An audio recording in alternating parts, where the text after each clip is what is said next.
আসসালামু আলাইকুম রহমতুল্লাহ। স্বাগতম তোমাদের সবাইকে আজকের এই ওয়ান শট লেকচারটাতে। আজকে আমি তোমাদেরকে মূলত ফিজিক্স এর ওয়ান অফ দ্য বেস্ট একটা চ্যাপ্টার কাজ ক্ষমতা শক্তি নিয়ে আলোচনা করব।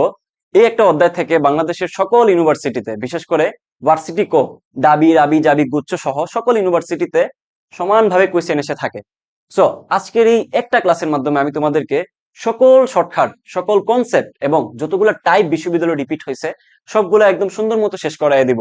সো তোমার কাজ হচ্ছে একটু নোট করা ভাইটাল পয়েন্ট গুলো এবং একটু মনোযোগ দিয়ে ক্লাসটা দেখা, তাহলে আমি তোমাকে বলবো এই ক্লাসটা ছাড়া আর কোথাও আর কোনো ক্লাস দেখা লাগবে না ইনশাল্লাহ ভার্সিটি কো এর জন্য। সো চলো আমরা জাম্প করি মেইন যে ক্লাসটা আছে ওইটাতে। দেখো, কাজ সংক্রান্ত তথ্যাবলী। কিছু তথ্য পরীক্ষা সবসময় রিপিট হয়, যেমন বেসিক যে কথাটা আমরা জানি সেটা হলো যে W equals two F dot S.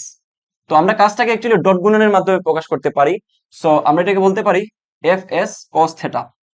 Simply F এবং এস এখানে হচ্ছে ম্যাগনিটিউড বা মানটা প্রকাশ করতেছে, এবং থেটা হচ্ছে কি আমাদের ফোর্স এবং সরণের মধ্যকার যেই কোণটা, ইনক্লাইন সারফেস কথা যদি আমরা চিন্তা করি, আমরা দেখবো সামনে, সমস্যা নাই।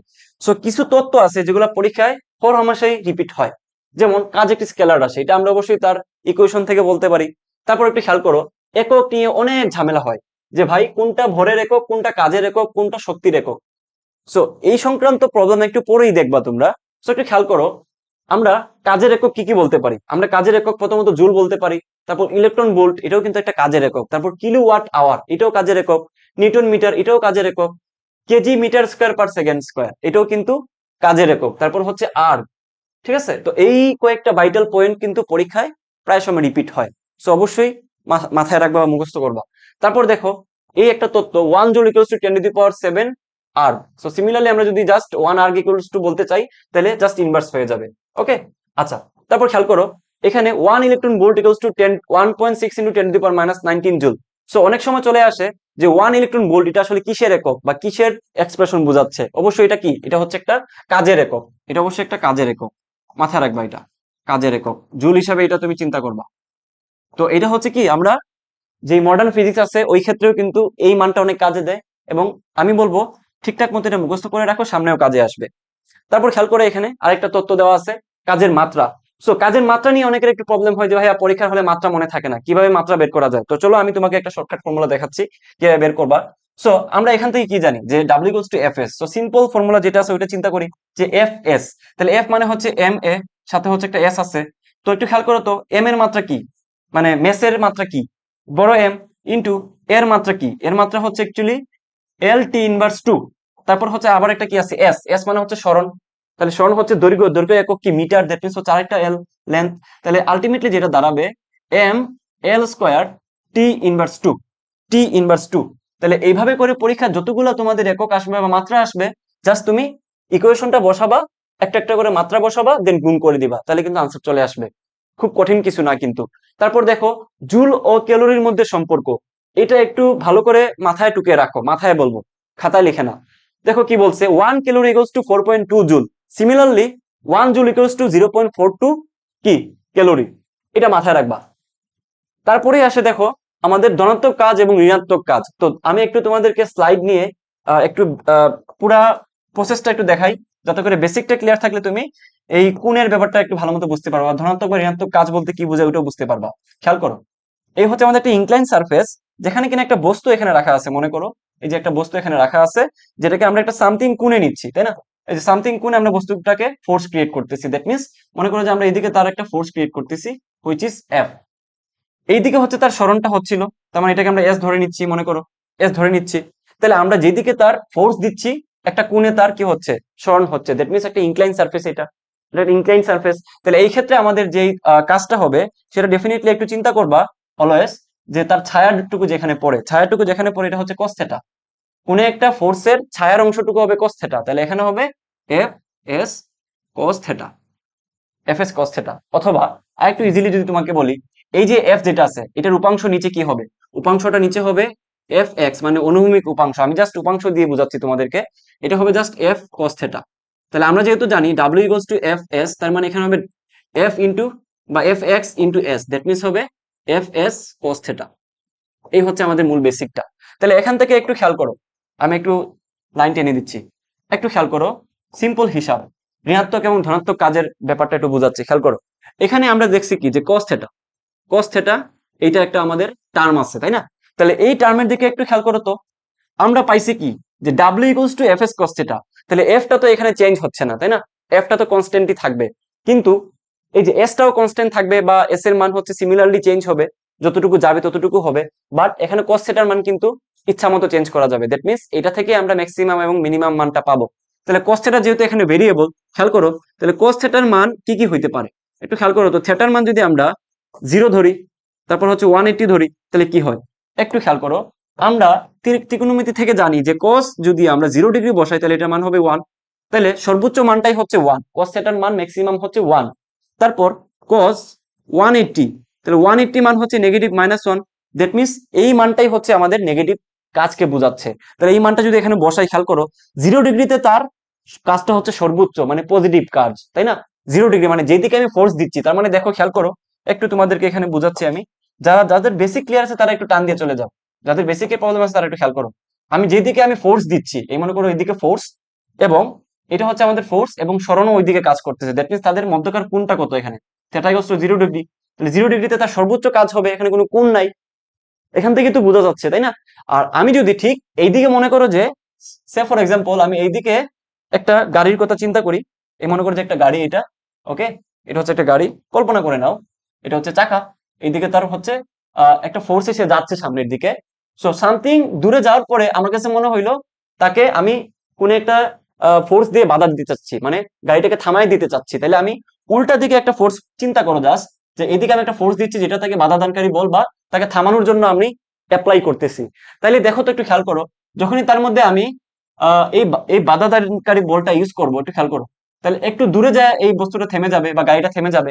তাহলে একটু খেয়াল করো, গাড়ি তো ওইদিকে যাচ্ছে, সরণ এদিকে হচ্ছে, ভেরি সিম্পল। আমি উল্টা দিকে একটা তাকে বাধা দানকারী বল দিচ্ছি, তারপরেও কিন্তু তার এক্স পরিমাণ যাবে। আমি যখনই তাকে বাধা দিব তখনই তো গাড়িটা থামবে না, তাই না? তাহলে দেখো আমি ফোর্স ক্রিয়েট করতেছি উল্টা দিকে, যাচ্ছে এক্স সরণ, তার মানে আমি যেদিকে ফোর্স দিচ্ছি উল্টা দিকে তার সরণ হচ্ছে। তার মানে একটু খেয়াল করো, এইদিকে তার হচ্ছে আমি তার সরণ হচ্ছে, আর এইদিকে সেম উল্টা দিকে হচ্ছে তার কি, তার হচ্ছে এক্স এর সরি তার ফোর্সটা কাজ করতেছে, এদিকে তার ফোর্সটা কাজ করতেছে। তাহলে মধ্যবর্তী কোণ কত এখানে, মধ্যবর্তী কোণ হচ্ছে 180 ডিগ্রি। তাহলে এই কাজটা হচ্ছে কি তার নেগেটিভ, এই কাজটা হচ্ছে তার নেগেটিভ। বুঝাইতে পারছি? কিছুটা তো বুঝছো আই গেস, তাই না? সামনে আরো ভালো মতো বুঝবা। তাহলে একটু খেয়াল করো আমাদের এখানে কি কি শর্ত আছে, খেয়াল করো। প্রথম কথা হচ্ছে ধনাত্মক কাজের ক্ষেত্রে বলের দ্বারা কাজ, বলের দ্বারা কাজ মানে হচ্ছে আমি যেদিকে ফোর্স দিচ্ছি ওইদিকেই তার কি হচ্ছে, সরণ হচ্ছে, এটা কি হচ্ছে বলের দ্বারা কাজ বোঝায়। তো একটু খেয়াল করো, প্রথমে বলছি কি, এর দ্বারা বস্তুতে ত্বরণ সৃষ্টি হয়। তাহলে আমি আবার একটু তোমাদের বুঝার সুবিধার্থে একটু এখানে দেখাচ্ছি, খেয়াল করো, বুঝার সুবিধার্থে খেয়াল করো। তাহলে এই হচ্ছে একটা গাড়ি, মনে করো যে এখানে একটা গাড়ি আছে, এই হচ্ছে তার চাকা। তো এইদিকে মনে করো যে তার ফোর্স কাজ করতেছে বা ওইদিকে তার বেগ কাজ করতেছে। তো আমি যদি ঠিক উল্টা দিকে তার একটা ফোর্স আমি ক্রিয়েট করি, তার মানে কি সামথিং দূরত্বে যাওয়ার পরে সে থেমে যাবে। তাহলে দেখো আমি ঠিক যখন তার মধ্যে ফোর্সটা ক্রিয়েট করতেছি, ঠিক তার মধ্যে কি সামথিং একটা সরণ হচ্ছে, ফোর্স যেদিকে দিচ্ছি উল্টা দিকে তার কি হচ্ছে, সরণ হচ্ছে, তাই না? আমি ধরো আরেকভাবে বলতে পারি, এদিকে সরণ হচ্ছে, উল্টা দিকে তার ফোর্স কাজ করতেছে, তাহলে অবশ্যই এটা নেগেটিভ কাজ। বাট ধরে নাও সে সামনের দিকে যাচ্ছে, কোনো ফোর্স কাজ করতেছে না উল্টা দিকে, তাহলে বাধাহীন ভাবে যদি সামনে যায় তখন তার মধ্যে একটা পজিটিভ ত্বরণ সৃষ্টি হবে। ভেরি সিম্পল, কারণ টাইমের রেসপেক্টে তার বেগের পরিবর্তন হচ্ছে, টাইমের রেসপেক্টে বেগের পরিবর্তন হওয়াটাই হচ্ছে তার মধ্যে ত্বরণ সৃষ্টি হওয়া। দ্যাট মিনস পজিটিভ ত্বরণ সৃষ্টি হচ্ছে, গেল প্রথম পয়েন্ট। তারপর হচ্ছে স্থিতিশক্তি হ্রাস পায়। একটু কল্পনা করো, পোজ করে ভিডিওটা একটু কল্পনা করো যে স্থিতিশক্তি হ্রাস পায় মানে কি। আমরা পড়ে আসছি ইন্টারের ফিজিক্সে ইসাক স্যারের বইয়ে যে টাইমের রেসপেক্টে স্থিতিশক্তি বর্জিত হয়, ঠিক সেম টাইমের মাধ্যমে সেম টাইমের রেসপেক্টে তার গতিশক্তি বৃদ্ধিপ্রাপ্ত হয় বা অর্জিত হয়। তার মানে কি, একটা সময়ে যদি তার মধ্যে স্থিতিশক্তি হ্রাস পায় তাহলে সেম সময়ে তার মধ্যে গতিশক্তি বৃদ্ধি পাবে। আমরা কনজারভেশন ল থেকে এটা পাই, তাই না? কিভাবে জিনিসটা একটু তুমি ভিজুয়ালাইজ করো, আমি তোমাকে বুঝাচ্ছি, খেয়াল করো। আবারও বলতেছি, যাদের বেসিকে প্রবলেম নাই তারা প্রবলেমে জাম্প করে যাও, বাট যাদের বেসিকে প্রবলেম আছে তারা একটু থাকো। দেখো, আমরা যখন একটা গাড়ি স্থির ছিল তার মধ্যে কি তখন কি ধরনের এনার্জি তার মধ্যে থাকবে, ডেফিনেটলি আমরা সেটা জানি, সেটা হলো mgh, অথবা এটা যদি নাও বলে আমরা মনে করো যে স্থিতিশক্তি বলা যায়, স্থিতিশক্তি, তাই তো? স্থির অবস্থা যে শক্তি, ওই শক্তিরই তার মধ্যে বিদ্যমান আছে। যখনই সে চলতে শুরু করে দ্যাট মিনস তার মধ্যে একটা কি হয়, তার মধ্যে একটা বেগের সৃষ্টি হয়, একটা বেগের সৃষ্টি হয়। তাহলে যত সময় যায় টাইমের রেসপেক্টে তার বেগ বৃদ্ধি পায়। খেয়াল করে কিন্তু যত সময় যায় তার মধ্যে একটা ভেলোসিটি ডেভেলপ হয়, ঠিক তত সময় তার মধ্যে স্থিতিশক্তিটা হ্রাস পায়। দ্যাট মিনস একটি খেয়াল করো, যখন সামনের দিকে যাবে তার মধ্যে কি ধরনের শক্তি হবে? Equals E K equals to half M V square. তাহলে যত সময় যাবে তত তার মধ্যে স্থিতিশক্তি হ্রাস পাবে, ঠিক সময়ে তার ভেলোসিটি বৃদ্ধি পাবে। দ্যাট মিনস তার মধ্যে এই গতিশক্তিটা কি হবে? জেনারেট হবে। দ্যাট মিনস স্থিতিশক্তিটাই তার গতিশক্তিতে রূপান্তরিত হচ্ছে। সিম্পল কনজারভেটিভ একটা কি কনসেপ্ট, বোঝা গেছে? আই থিঙ্ক বুঝতে পারছো। তারপর খেয়াল করো, গতিশক্তি বৃদ্ধি পায়, সিমিলার ওয়েতে ওই কথাটাই এখানে সেকেন্ড পয়েন্টে লেখা আছে। তারপর একটু খেয়াল করো এখানে কি লিখছে, এখানে লিখছে অ্যাকচুয়ালি সীমাটা হচ্ছে 0 থেকে 90 ডিগ্রি। তো আমরা জানি কি cos θ এর মান মূলত কি, cos θ এর মান মূলত হচ্ছে তোমার 0 থেকে 90 ভিতরেই পজিটিভ, এরপর থেকে নেগেটিভ মান শুরু হয়। 90 থেকে 180 এর ভিতরে হচ্ছে নেগেটিভ মান, তাহলে অবশ্যই পজিটিভ মানটা হবে, রেঞ্জটা হবে 0 থেকে 90 ডিগ্রির মধ্যে। তারপর দেখো ঋণাত্মক কাজ, একটু খেয়াল করো, একটু আগে যে কথাটা বলছিলাম যে আমি যেই দিকে তার ফোর্সটা দিচ্ছি উল্টা দিকে তার সরণ হচ্ছে। কেন? একটা গাড়ি চলন্ত অবস্থায় ছিল, আমি তাকে বাধাদানকারী বল দিছি এফ ফোর্স, এই যে এটা হচ্ছে তার বাধাদানকারী এফ ফোর্স, কিন্তু স্টিল তার মধ্যে একটা সরণ হচ্ছে, একটু দূরে যায় গাড়িটা থামবে, তাই না? তার মানে কি, আমি ফোর্স দিচ্ছি উল্টা দিকে, সামথিং দূরত্ব সে সামনের দিকে যাচ্ছে, তাদের ডিরেকশনটা উল্টা, ডিরেকশনটা উল্টা। তার মানে কি, থামাইতেছি মানে কি, তার মধ্যে ভেলোসিটি টাইমের রেসপেক্টে কমে আসতেছে।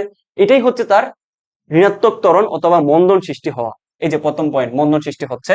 তার মানে খেয়াল করো, যেহেতু সে থেমে যাচ্ছে মানে কি, স্থির অবস্থায় চলে আসতে চাচ্ছে, পূর্বের অবস্থায় ফিরে আসতে চাচ্ছে, তার মানে তার মধ্যে গতিশক্তি হ্রাস পাচ্ছে, বর্জিত হচ্ছে, আর স্থিতিশক্তি কি হচ্ছে? অর্জিত হচ্ছে। উল্টা প্রসেস, জাস্ট রিভার্স প্রসেস, আর কিচ্ছুই না, আর কিচ্ছুই না। তাহলে গতিশক্তি হ্রাস পাবে, এবং তার সীমাটা হচ্ছে কতটুকু?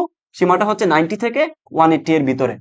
একদম নিট অ্যান্ড সিম্পল কনসেপ্ট। এখান থেকে মাঝে মধ্যে কোশ্চেন চলে আসে, সো অবশ্যই আশা করি তুমি এখান থেকে কোশ্চেন আসলে পারবা। ওকে, নেক্সট। আচ্ছা, আরো কিছু তথ্য আছে, আমরা প্রবলেম অনেকগুলা রাখছি, ডাবি, রাবি, জাবি, জাস্ট, জিএসটি, এমবিএস, টিইউ, যতগুলা ইউনিভার্সিটি আছে সবগুলার কোশ্চেন আছে। ধৈর্য ধরে দেখো শুধুমাত্র। দেখো, এটা হচ্ছে পরিবর্তনশীল বল কর্তৃক কৃত কাজ। তো পরিবর্তনশীল মানে রিপিটেটিভ ফোর্স যেগুলো আছে, তার মধ্যে সবচেয়ে ফেমাস কি? তার মধ্যে সবচেয়ে ফেমাস হচ্ছে স্প্রিং, তাই না? তাহলে স্প্রিং এর ক্ষেত্রে আমরা কি জানতাম? স্প্রিং এর ক্ষেত্রে আমরা কিছু ব্যাপার স্যাপার জানি, যে এফ ইকুয়ালস টু মাইনাস কে এক্স, এখানে কেটা হচ্ছে তার স্প্রিং ধ্রুবক, তাই না? তো নিশ্চয়ই তার মধ্যে কি একটা স্থিতিশক্তি থাকবে, বা একটা তার মধ্যে এনার্জি থাকবে। এনার্জি ইকুয়েশনটা কি ছিল? W equals to half of K X square. এটুক তো আমরা সবাই জানি, এটুক তো আমরা সবাই জানি, জানি না?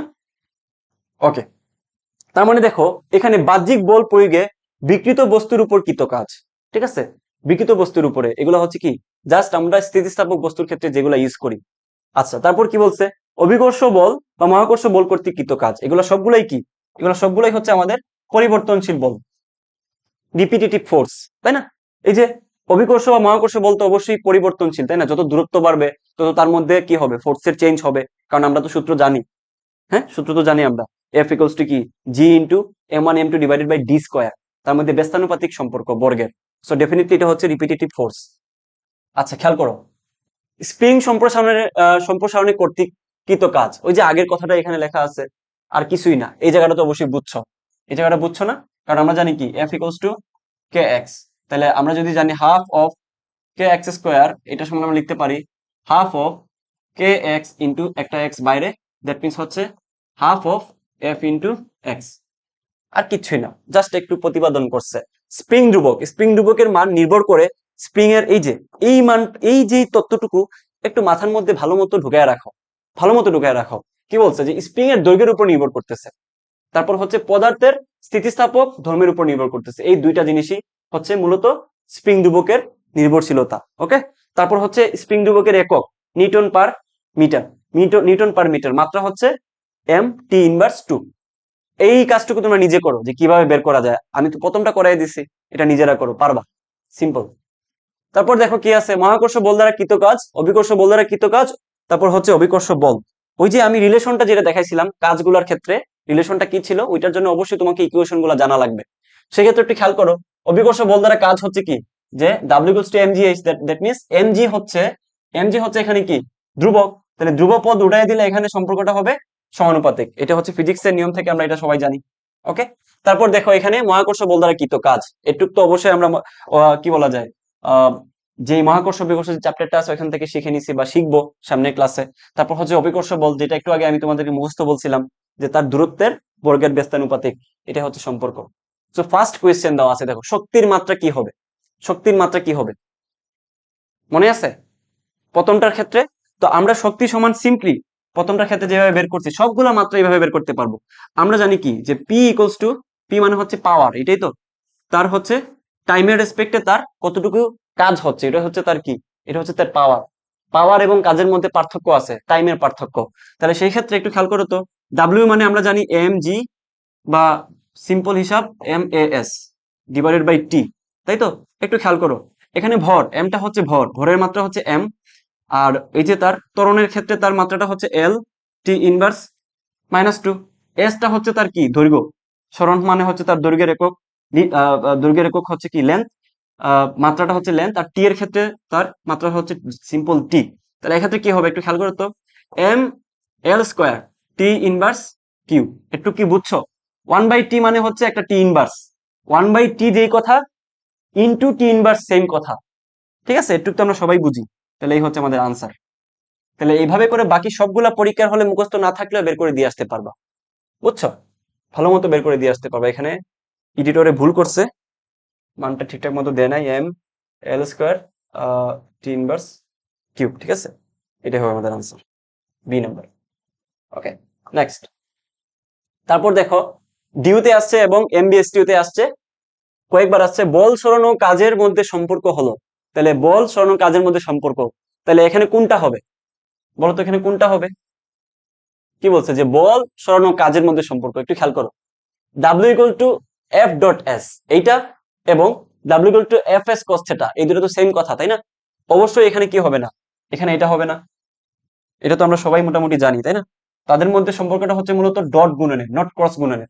তাহলে ডেফিনেটলি এইটাও হবে, আবার বি নম্বরও হবে। এটা আমি প্রথমেই তোমাদেরকে বলে দিয়েছিলাম যে ডাব্লিউ ইকুয়ালস টু হবে মূলত এফ ডট এস, এই সম্পর্ক। তাহলে এফ ডট এস মানে হচ্ছে আমরা জানি এফ এস কস থেটা। একটুক একটুক সবারই একটু মুখস্থ থাকার কথা, বোঝা গেছে?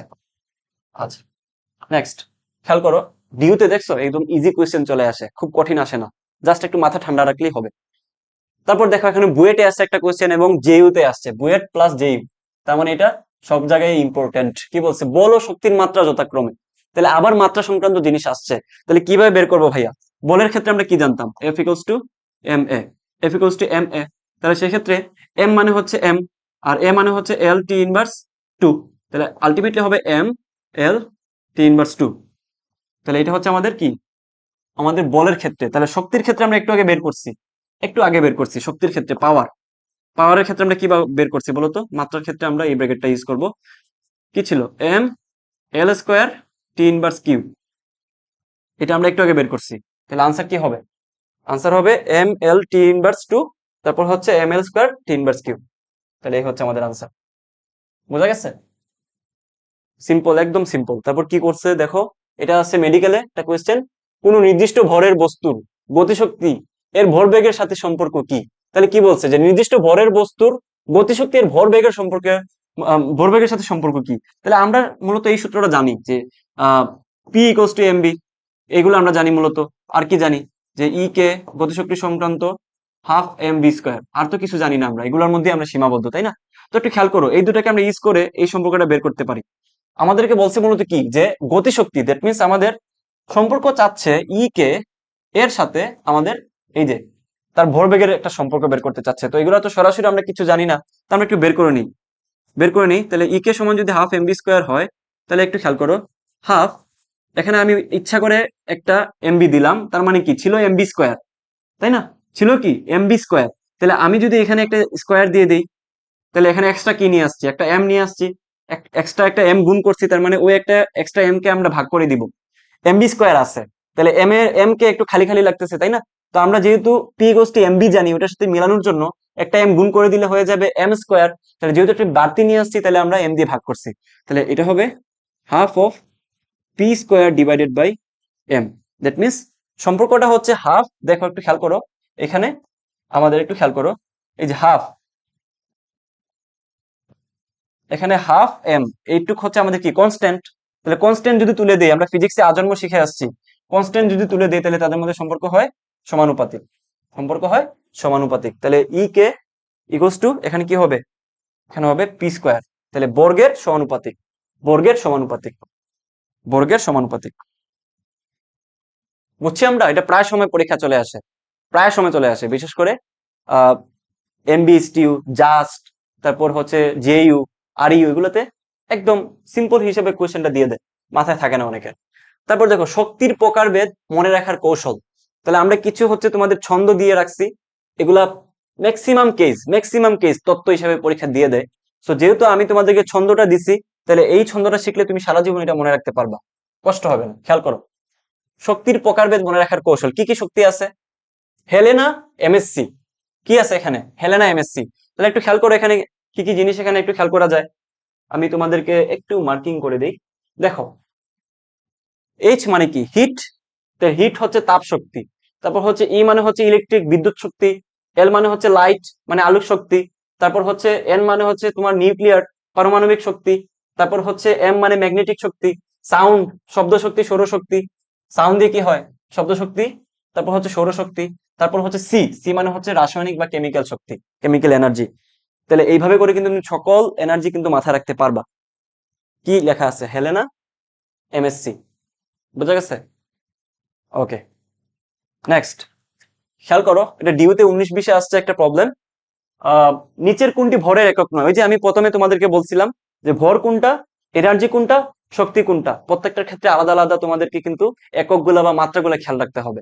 কি বলছে যে ভরের একক নয়? তাহলে তোমরা যদি শুরুতে এটা দেখে থাকো, আমি বলছি কি যে নিচের কোনটা ভরের একক, তাহলে আমি বলছিলাম ইলেকট্রন ভোল্ট বা মেগা ইলেকট্রন ভোল্ট। এই ধরনের জিনিসগুলো অবশ্যই কিসের একক? এগুলো হচ্ছে কাজের একক, এগুলো হচ্ছে কাজের একক, কাজের একক। কারণ কি আমরা জানি কি 1 ইলেকট্রন ভোল্ট ইকুয়ালস টু হচ্ছে 1.6 ইন্টু 10⁻⁹ জুল। জুল, জুল দেওয়া আছে মানে কি? এগুলা কাজের একক। তাহলে ডেফিনেটলি এই টাইপের যেগুলো জিনিস থাকবে, এগুলো কখনোই তোমার ভরের একক হইতে পারে না, এগুলো হবে কাজের একক। তাহলে এই যে দেখো একটা দেওয়া আছে এমইবি, অন্যদিকে তাকানোর দরকার নাই, জাস্ট এমইবি দেখা মাত্র তুমি চিন্তা করবা এটা তো ভাই অ্যাকচুয়ালি কাজের একক, এটা তো কখনোই ভরের একক হইতে পারে না। ওকে, নেক্সট। তারপর দেখো এই কোয়েশ্চেনটা আসছে অ্যাকচুয়ালি আর ইউ, তারপর হচ্ছে আরো কি কিতে জানি আসছে।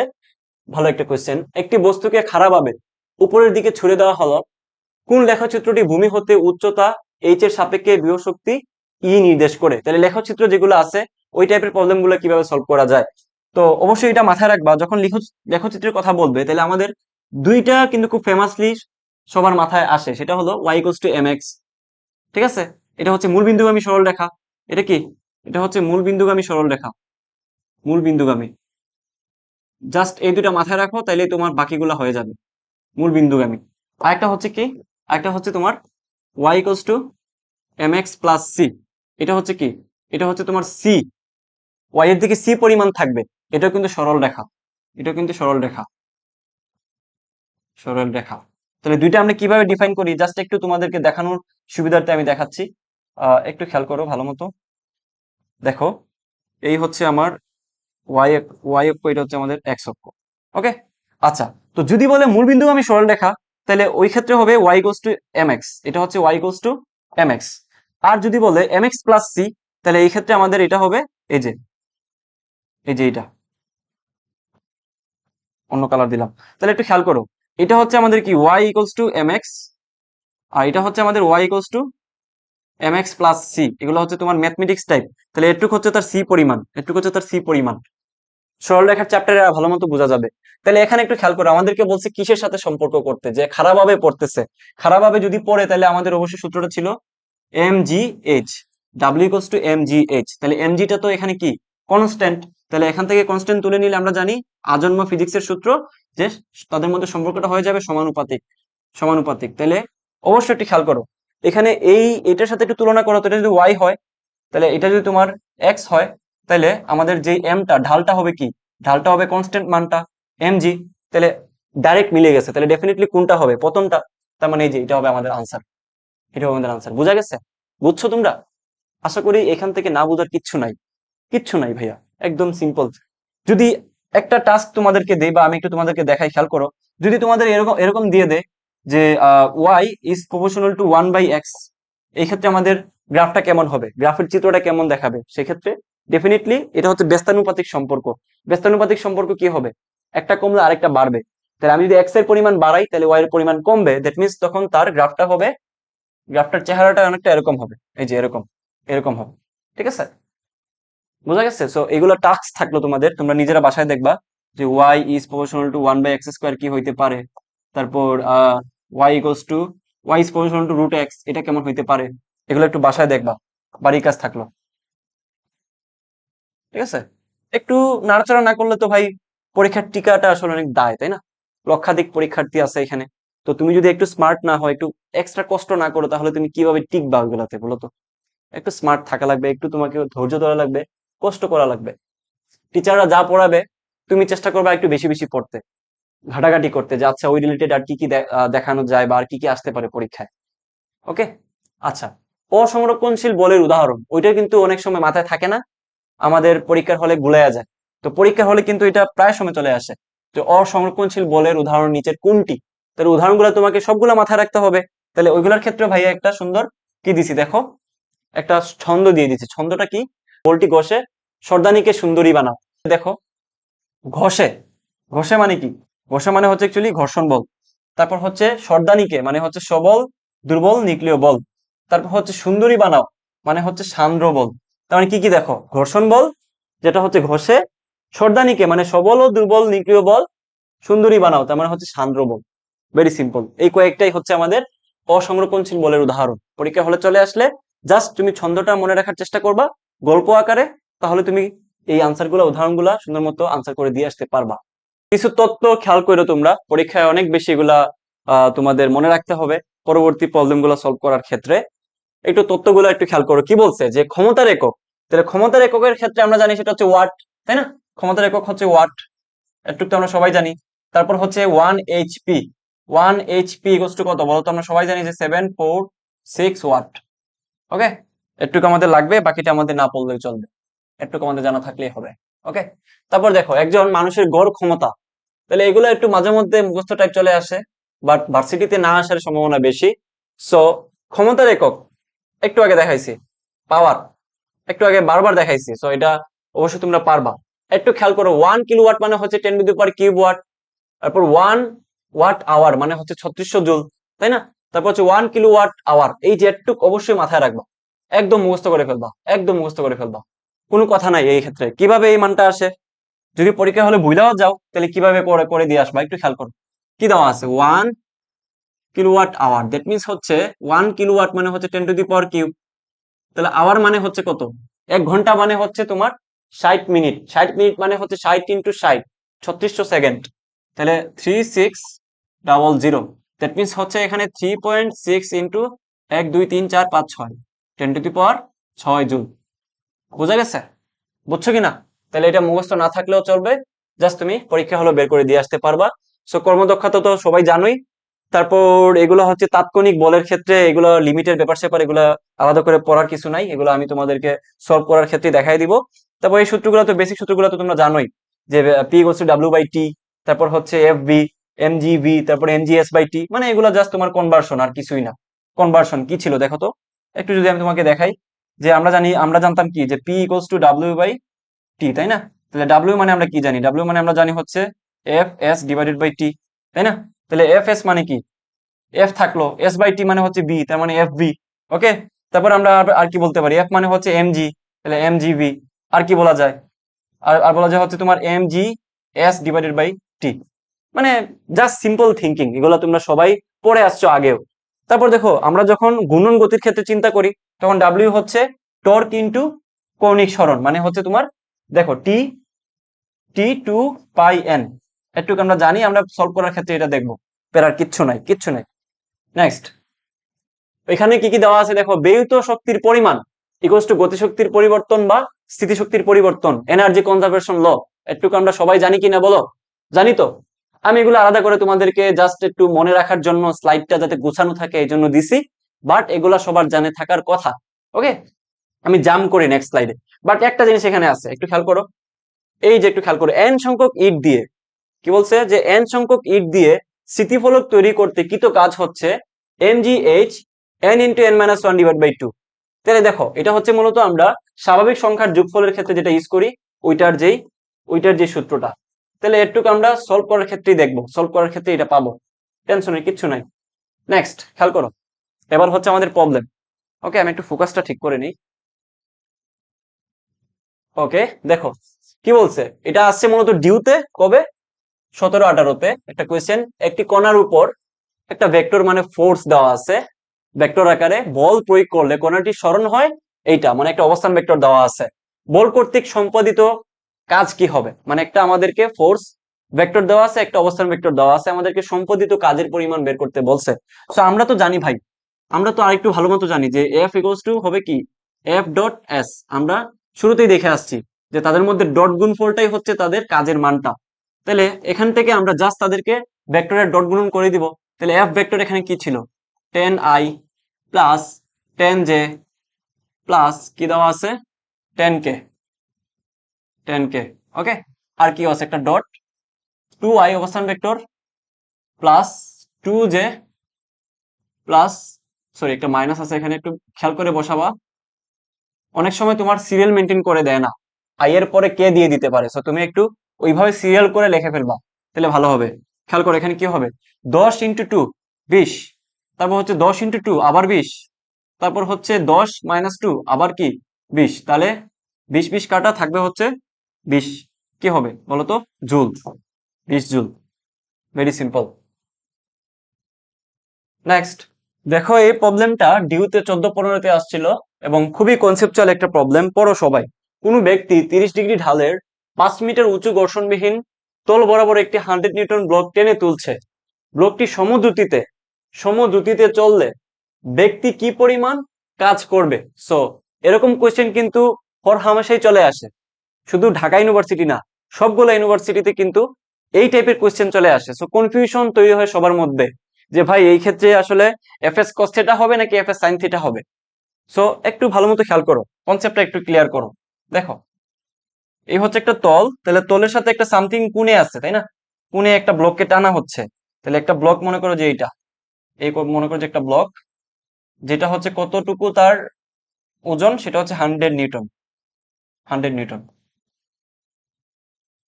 ওকে, তো এখানে কি কি ঘটনা ঘটতে পারে সেটা একটু আগে সুন্দর মতো লিখে নাও। যেমন তার ওজন কোন দিকে কাজ করবে, এইদিকে নিচে, ডাব্লিউ। ভেরি সিম্পল, এটা হচ্ছে তার সামথিং থেটা, যেটার কোণ দেওয়া আছে 30 ডিগ্রি। তাহলে এই যে ব্লকটার ডাইরেক্ট নিচে কাজ করবে ডাব্লিউ, ওজনটা। তাহলে এই ওজনটার কয়টা উপাংশ হবে, দুটো উপাংশ হবে। কারণ এই যে একটু খেয়াল করো, এখানে থেটা আছে না, তো থেটা কোণে অবশ্যই তার উপাংশ দুইটা ভাগে বিভক্ত হবে। তাহলে অবশ্যই একটা ভাগ হচ্ছে এইদিকে কাজ করবে, উপাংশ একটা এইদিকে কাজ করবে, আর আরেকটা কাজ করবে কোন দিকে, আরেকটা কাজ করবে হচ্ছে এই দিকে। কালার আমি একটু ভিন্ন রকম দেই, এই হচ্ছে আরেকটা কাজ করবে। ওকে, আচ্ছা এবার একটু খেয়াল করো, এই যে কোণটা, এই কোণটা আর এই কোণটা কিন্তু সেম, এই থেটা আর এই থেটা কিন্তু জিওমেট্রিক্যালি সেম, একটু আমরা সবাই জানি। তাহলে খেয়াল করো তো, যার সাথে কোণ হবে সে হবে cos থেটা। তাহলে কোণ হয়েছে নিচেরটার সাথে, এটা হবে cos থেটা।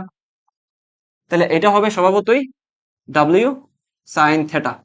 ওকে, আর এদিকে তার একটা কি কাজ করতেছিল, ফোর্স কাজ করতেছিল, মানে একটা সামথিং ফোর্সে তো এদিকে টানা হচ্ছিল, তাই না। তাহলে এখন এখান থেকে আমরা কি কি জিনিস বলতে পারি, এই যে তোমার একদম তল বরাবর কাজ করতেছে ডাব্লিউ cos থেটা, ঠিক তার বিপরীত দিকে একটা বিপরীতমুখী বল কাজ করবে। এটা আমরা নিউটনের থার্ড ল থেকে শিখছি, প্রত্যেক ক্রিয়ারই তার সমান ও বিপরীতমুখী প্রতিক্রিয়া বল আছে। তাহলে এটাকে আমরা নাম দিব কি, এটা হচ্ছে আমাদের আর। তাহলে এই জায়গাটা থেকে আর ইকুয়ালস টু হবে ডাব্লিউ cos থেটা। তাহলে এখান থেকে এটা কিন্তু অমিট হয়ে গেছে, মানে চলে গেছে। এখানে এই ফোর্স আর কোনো কাজ নাই, যেহেতু সমান সমান একটা জায়গার মধ্যে নিচে যেটা কাজ করতেছে সেম ফোর্স উপর দিকে কাজ করতেছে, তো এটার মধ্যে তো আর কোনো চেঞ্জ আসবে না, তাই না, দুইটা অমিট হয়ে যাবে, বিপরীতমুখী বল। এটা এদিকে নিয়ে আসো, তাহলে আর মাইনাস এটা সমান 0 হবে। তাহলে এই ফোর্সের কোনো কাজ নাই। কাদের কাজ আছে, আমাদের এখন এই মুহূর্তে কাজ আছে হচ্ছে এই ডাব্লিউ সাইন থেটা আর এই হচ্ছে এফ। দ্যাট মিনস একই লাইনে, ঠিক আছে, বা একই বিন্দুতে দুইটা ফোর্স কাজ করতেছে। তো আমি নিউটনিয়ান বলবিদ্যার যেই চ্যাপ্টার ওখানে তোমাদেরকে কনসেপ্টটা দেখাইছিলাম, যদি একটা বিন্দুতে দুইটা ফোর্স কাজ করে তাহলে হবে summation of F equals two ma। একটু যদি না বুঝে থাকো তাহলে আমাদের সেই আগের ক্লাসটাতে একটু যাও, তাহলে দেখলেই বুঝতে পারবা কনসেপ্টটা। তাহলে এখান থেকে একটু খেয়াল করো তো কি কি ফোর্স আছে এখানে। এখানে আছে তোমার এফ, উপরের দিকে কাজ করতেছে, এদিকে টান দিচ্ছে হচ্ছে তোমার sine theta, W sine theta equals to M A. একটু খেয়াল করো এখানে কি বলছে আমাদের একটা কথা, সমদ্রুতি। সমদ্রুতিতে বি এর মান 0, বি এর মানটা কি 0। গুল্লা যদি হয় তাহলে এম থাকলো এখানে, এ মানে হচ্ছে B by T, that means M থাকলো বি এর মান 0 divide by T, that means এই পুরোটার মান গুল্লা। তাহলে এখানে হবে, দেখো তো পুরোটার মান গুল্লা হইলে এফ ইকুয়ালস টু হবে W sine theta, sine theta. পাইছি এটা কি এফ এর মান, বাট আমাদেরকে বলছে কাজ বাইর করতে, আমাদেরকে কি বলছে কাজ বাইর করতে, তাই না? তাহলে কাজ বাইর করতে বললে আমরা সিম্পলি এখান থেকে লিখতে পারি W equals two F S, এটুকু তো আমরা লিখতে পারি। এফটা আমরা পাইছি কি ডাব্লিউ সাইন থেটা, আর সাথে একটা কি আছে এস আছে। তাহলে ডাব্লিউ এখানে ছিল কত 100 Newton, into sine theta, sine theta sign কত ছিল 30 ডিগ্রি, ইন্টু কি ছিল বলতো, ইন্টু ছিল হচ্ছে তোমার এস, এস এর মান কত ছিল ভাইয়া বলতো, এস এর মান ছিল 5 মিটার, 5 মিটার উঁচু। তাহলে আলটিমেটলি আমাদের আনসারটা কি হবে, সাইন 30 মানে হচ্ছে হাফ, হাফ দিয়ে 100 কে ভাগ করলে থাকবে 50, 5 50 হচ্ছে 250 জুল। তাহলে আনসার হচ্ছে আমাদের 250 জুল, বুঝছো কিনা? 250 জুল। খুব কঠিন মনে হচ্ছে? একদম ইজি ব্যাপার স্যাপার, একটু ঠান্ডা মাথায় ভাবো তাইলে হবে, খুব তাড়াতাড়ি করা যায়। বাট তোমাদেরকে আমি কনসেপ্ট সহ দেখাইলাম যাতে বেসিকটা বুঝতে পারো ডিপলি, পরবর্তীতে যে কোনো প্রবলেম আসলে যাতে পারো। একটা কোয়েশ্চেনের আনসার আমি দেখলাম এটাই মানে পারবো আর অন্যটা দিলে পারবো না, এরকম করে হবে না। ডিপ কনসেপ্ট বুঝবা এবং ওইটা অ্যাপ্লাই করা শিখবা, যাতে প্রত্যেকটা প্রবলেমে তুমি অ্যাপ্লাই করতে পারো। কস থেটা নাকি সাইন থেটা হবে, এটা নিয়ে কি আর প্রবলেম হবে? নিশ্চয়ই হবে না। ঢাকা বিশ্ববিদ্যালয়ে 14-15-তে আসছিল। নেক্সট খেয়াল করো, এটা জেইউতে আসছিল 17-18-তে। একটা খুবই চমৎকার প্রবলেম, যে 20 কেজি মিটারকে জুল এ প্রকাশ করো। তার মানে এখানে দেওয়া আছে কি 20 KG per metre, per metre মানে কি, মানে হচ্ছে তোমার এখানে, এখানে আমার এস এর মানটা হচ্ছে 1 মিটার, একটা ক্লু দেওয়া আছে এখানে, আর এম এর মান দেওয়া আছে কত 20 কেজি। তাহলে দুইটাই আমার আছে এককে আছে। এখন বলতেছে এটাকে কিসে নিতে, জুলে নিতে। জুল মানে, জুল কিসের একক বলতো, এই জুলটা আসলে কিসের একক, কাজের একক। দ্যাট মিনস আমাদেরকে কি বের করতে বলতেছে, ডাব্লিউ বের করতে বলতেছে। তাহলে আমরা এখান থেকে একটাই জানি সূত্র, W equals to M G H. তার মানে এখানে এইচ এর মানটাই হচ্ছে এস এর মান। তাহলে এইচ এর মান যদি এস এর মান হয় তাহলে M G H equals to হবে 20 ইন্টু 9.8 ইন্টু 1 মিটার পার, এই যে দেখো পার মিটার দেওয়া আছে।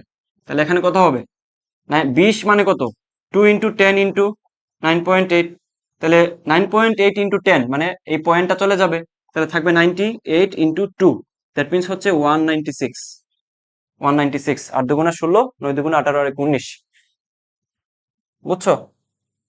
বুঝছো? এটা না তো, সরি, এটা বুঝো না এমন কোনো বান্দা আছো?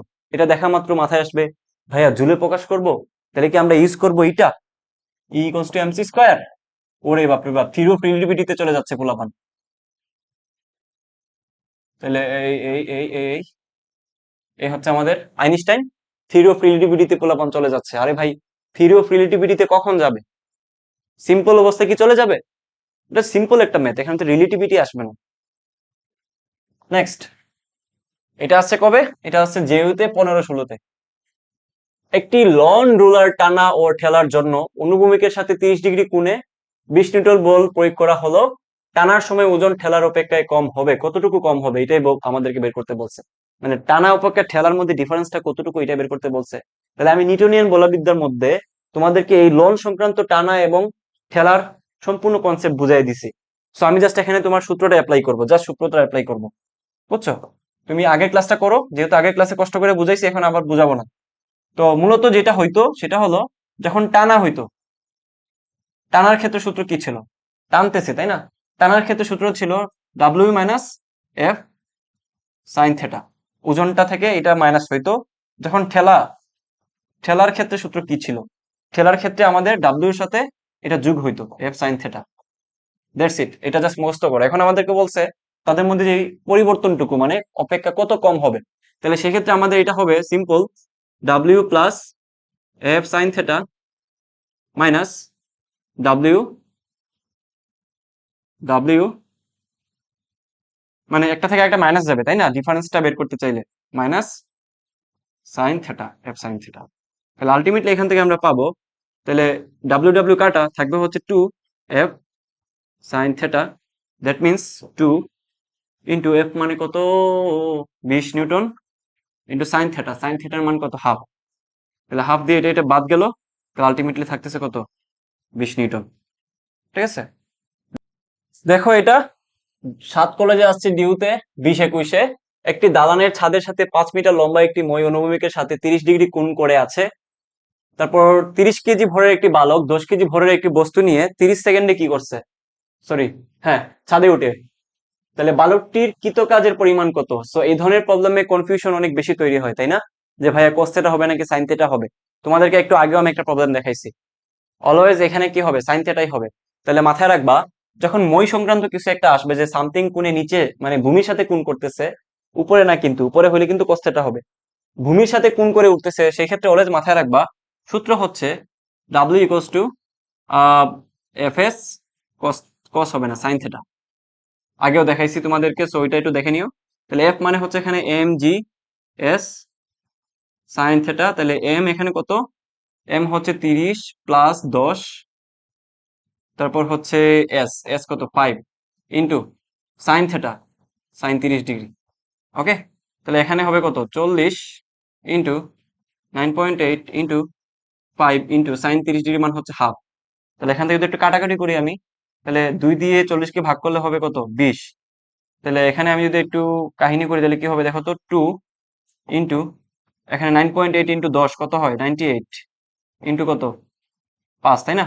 তাহলে 5 দুগুণা 10, 10 ইন্টু 98 মানে হচ্ছে আলটিমেটলি 980। এইভাবে করে কিন্তু ক্যালকুলেশন করতে হয়।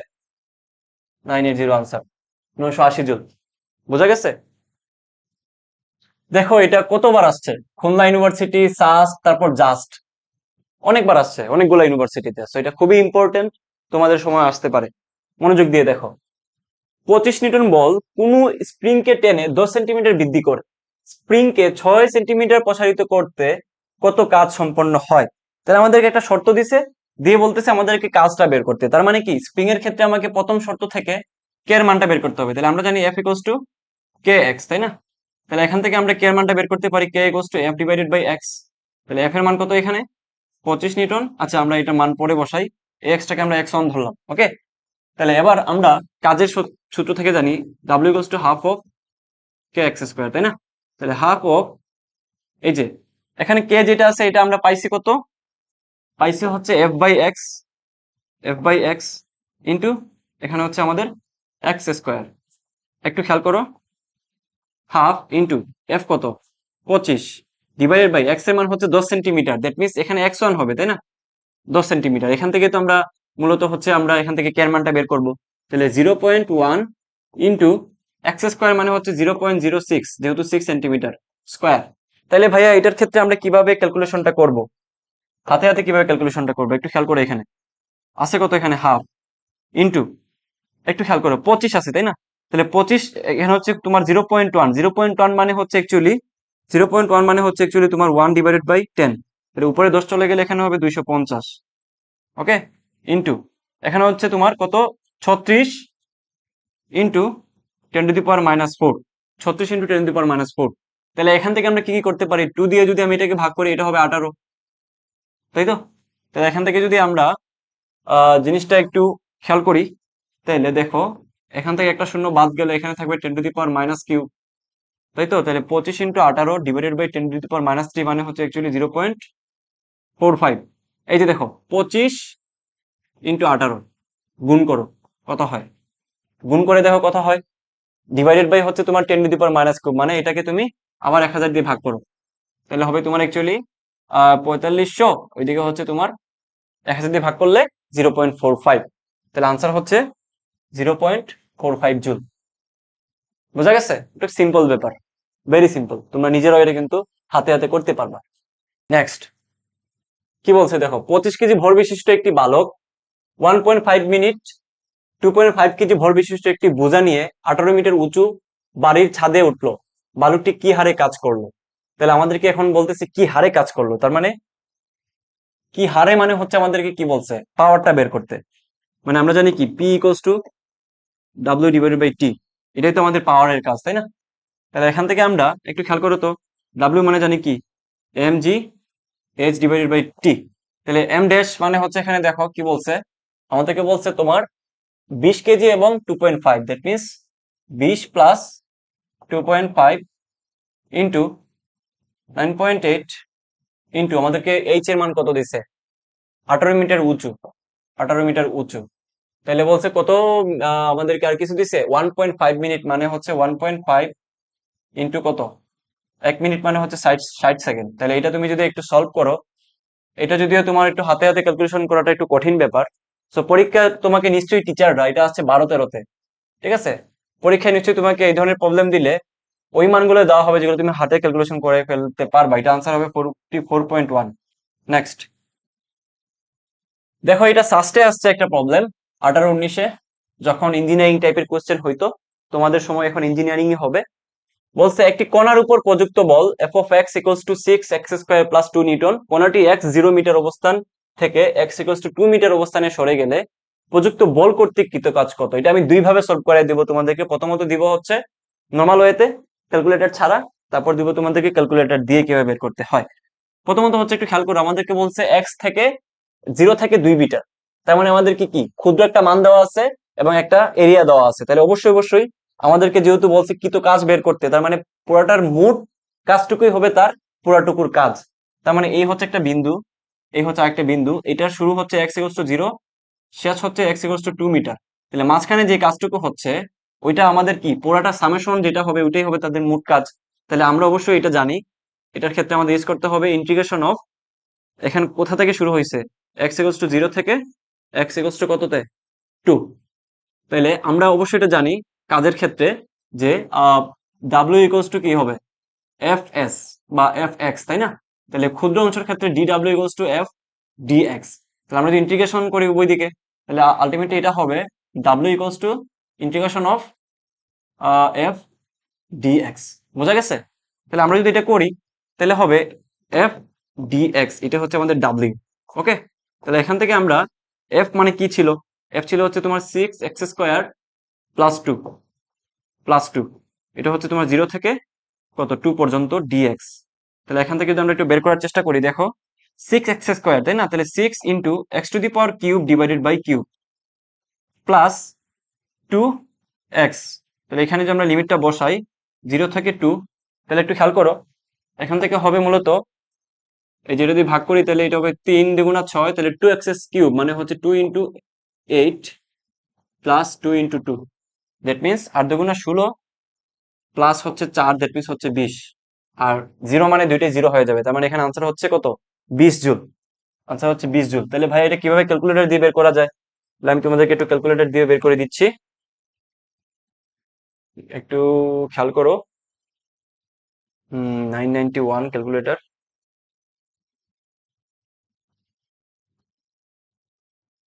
ওকে, তাহলে এই হচ্ছে আমাদের, প্রথমত হচ্ছে এটা ডিগ্রিতে আছে নাকি রেডিয়ানে আছে দেখে নিবা, অবশ্যই ডিগ্রিতে থাকবে। তাহলে মোড, সরি শিফট, তারপর হচ্ছে কোথায় এটা, আচ্ছা শিফট লাগবে না, নর্মালি ইউজ করো।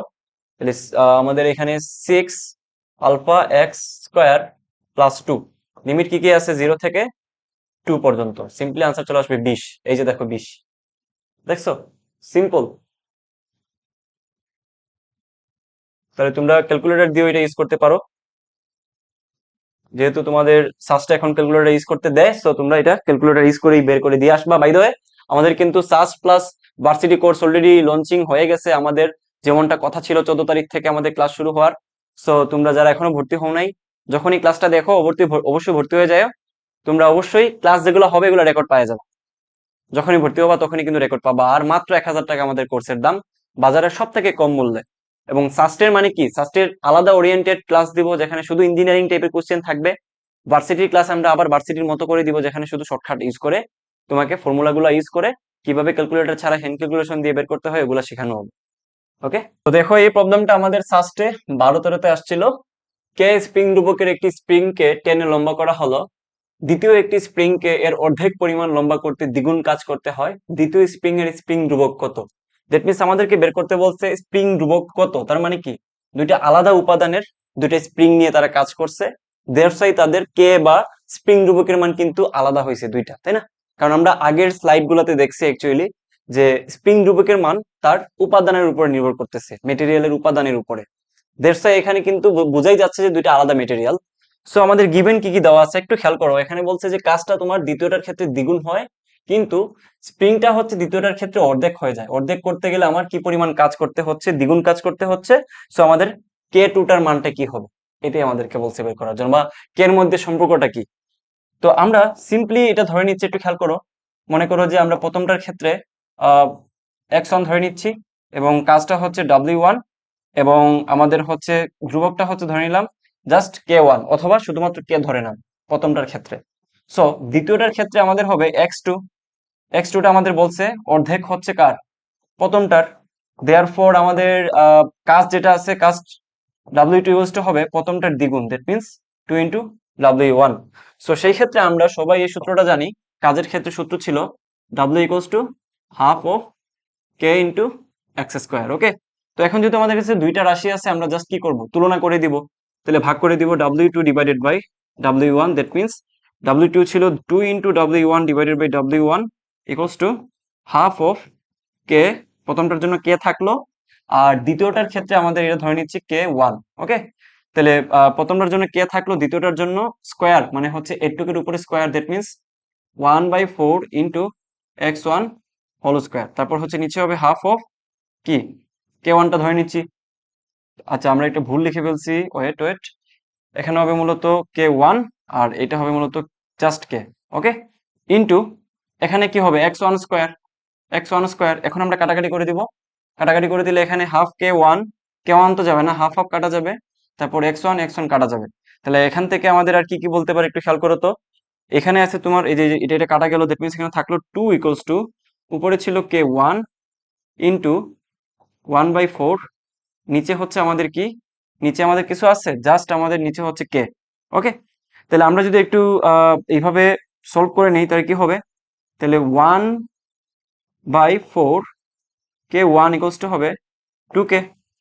ওকে, therefore K one equals to হবে 8 ইন্টু কে।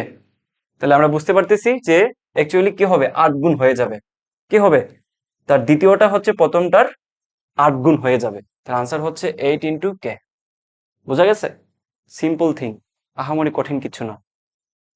নেক্সট, এটা আসছে বুয়েটে 12-13 সেশনে। কি বলছে একটা কোয়েশ্চেন, একটি কণার উপর আমাদের এফ একটা ভেক্টর দেওয়া আছে, নিউটন বল প্রয়োগ করার ফলে কণাটি ডি, ঠিক আছে, মানে একটা অবস্থান ভেক্টর দেওয়া আছে এখানে, মানে ডি দূরত্ব ভেক্টর আকারে দিছে, এত মিটার সরণ হয়। ডিওয়াই এর মান কত হলে সম্পাদিত কাজের পরিমাণ শূন্য হবে? তো কাজের পরিমাণ কখন শূন্য হয়? তো আমরা তো বাচ্চাকাল থেকেই জানি মূলত ডাব্লিউ ইকুয়ালস টু হবে এফ ডট এস ভেক্টর, তাই না? ডট গুণন মানে স্কেলার রাশির গুণফল। তাহলে এটা হবে F S cos theta, cos theta. তাহলে এখন আমাদেরকে বলতেছে কখন আসলে তার এই কাজটা কি হবে, শূন্য হবে, কাজটা শূন্য হবে। তাহলে কখন শূন্য হবে? যখন অ্যাকচুয়ালি আমাদের, খেয়াল করো, এই কস থিটার মানটা জিরো হবে। কস থিটার মানটা জিরো হবে, কারণ কি? কারণ হচ্ছে আমাদের এফ এবং এস এটাকে তো আমরা শূন্য বানাইতে পারবো না, কারণ এফ এবং এস অলরেডি গিভেন, এটাকে শূন্য করা যাবে না। তো আমরা কস থিটাকে আমরা শূন্য ধরতে পারি ভেরিয়েবল হিসেবে, থিটার মানে ভেরিয়েবল হিসেবে। তাহলে এখান থেকে অবশ্যই থিটার মানটা আসবে কত, পাই/2। তাহলে এই সেন্স থেকে আমরা বলতে পারি অ্যাকচুয়ালি যখন আমাদের এফ ডট এস এটার মান শূন্য হবে, ঠিক তখনই আমরা কাজটাকে শূন্য ধরতে পারি, কারণ কস থিটার মান যখন পাই/2 বসাবো, তাহলে আমাদের মূলত এই পুরো অংশটুকুর মান কি চলে আসবে, জিরো চলে আসবে। তাহলে এটা জিরো যে কথা, F dot S equals to শূন্য, সেম কথা। বোঝা গেছে? তো যখনই তোমাদেরকে দুটো ভেক্টর দিয়ে বলবে যে এটা কখন আসলে লম্ব হয়, অথবা কখন অ্যাকচুয়ালি এই যে পাই/2 মানে লম্ব, তাই না? দুটো ভেক্টর কখন লম্ব হয়, অথবা কখন আসলে তাদের মধ্যে কাজটা শূন্য হবে, সো উভয় ক্ষেত্রে আমরা কি করব, ডট গুণনের মান শূন্য ধরবো। তাহলে এখানে সেম কাজটা যদি আমরা করি, তাহলে মূলত আমরা এখান থেকে বলতে পারি যে F dot D equals to শূন্য যখন হবে, ঠিক তখনই তাদের কাজের মানটা শূন্য হবে, তাই না? তাহলে এই ক্ষেত্রে আমাদের এফ এর মান দেওয়া আছে কত, পাই/-6 জে, তারপর হচ্ছে 3k। তাহলে এটার সাথে ডট করে দিব কাকে, এটার সাথে ডট করে দিব অ্যাকচুয়ালি 3i, তারপর হচ্ছে -dy/j, তারপর হচ্ছে +5k। তাহলে এটাকে আমরা শূন্য ধরে নিব। ওকে, আমাদের শর্ত মতে।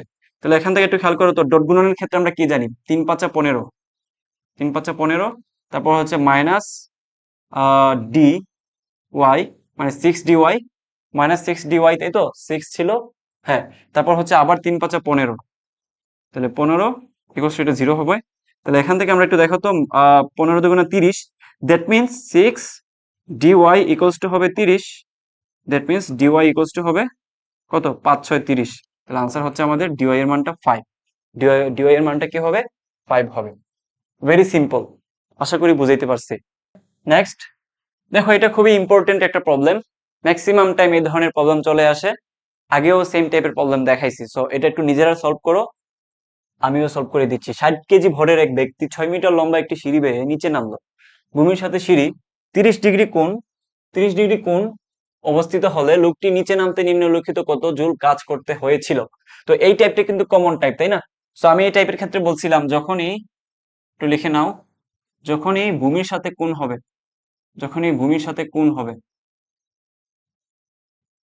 ভূমির সাথে কোণ, তখন আমরা ইউজ করব সাইন থেটা।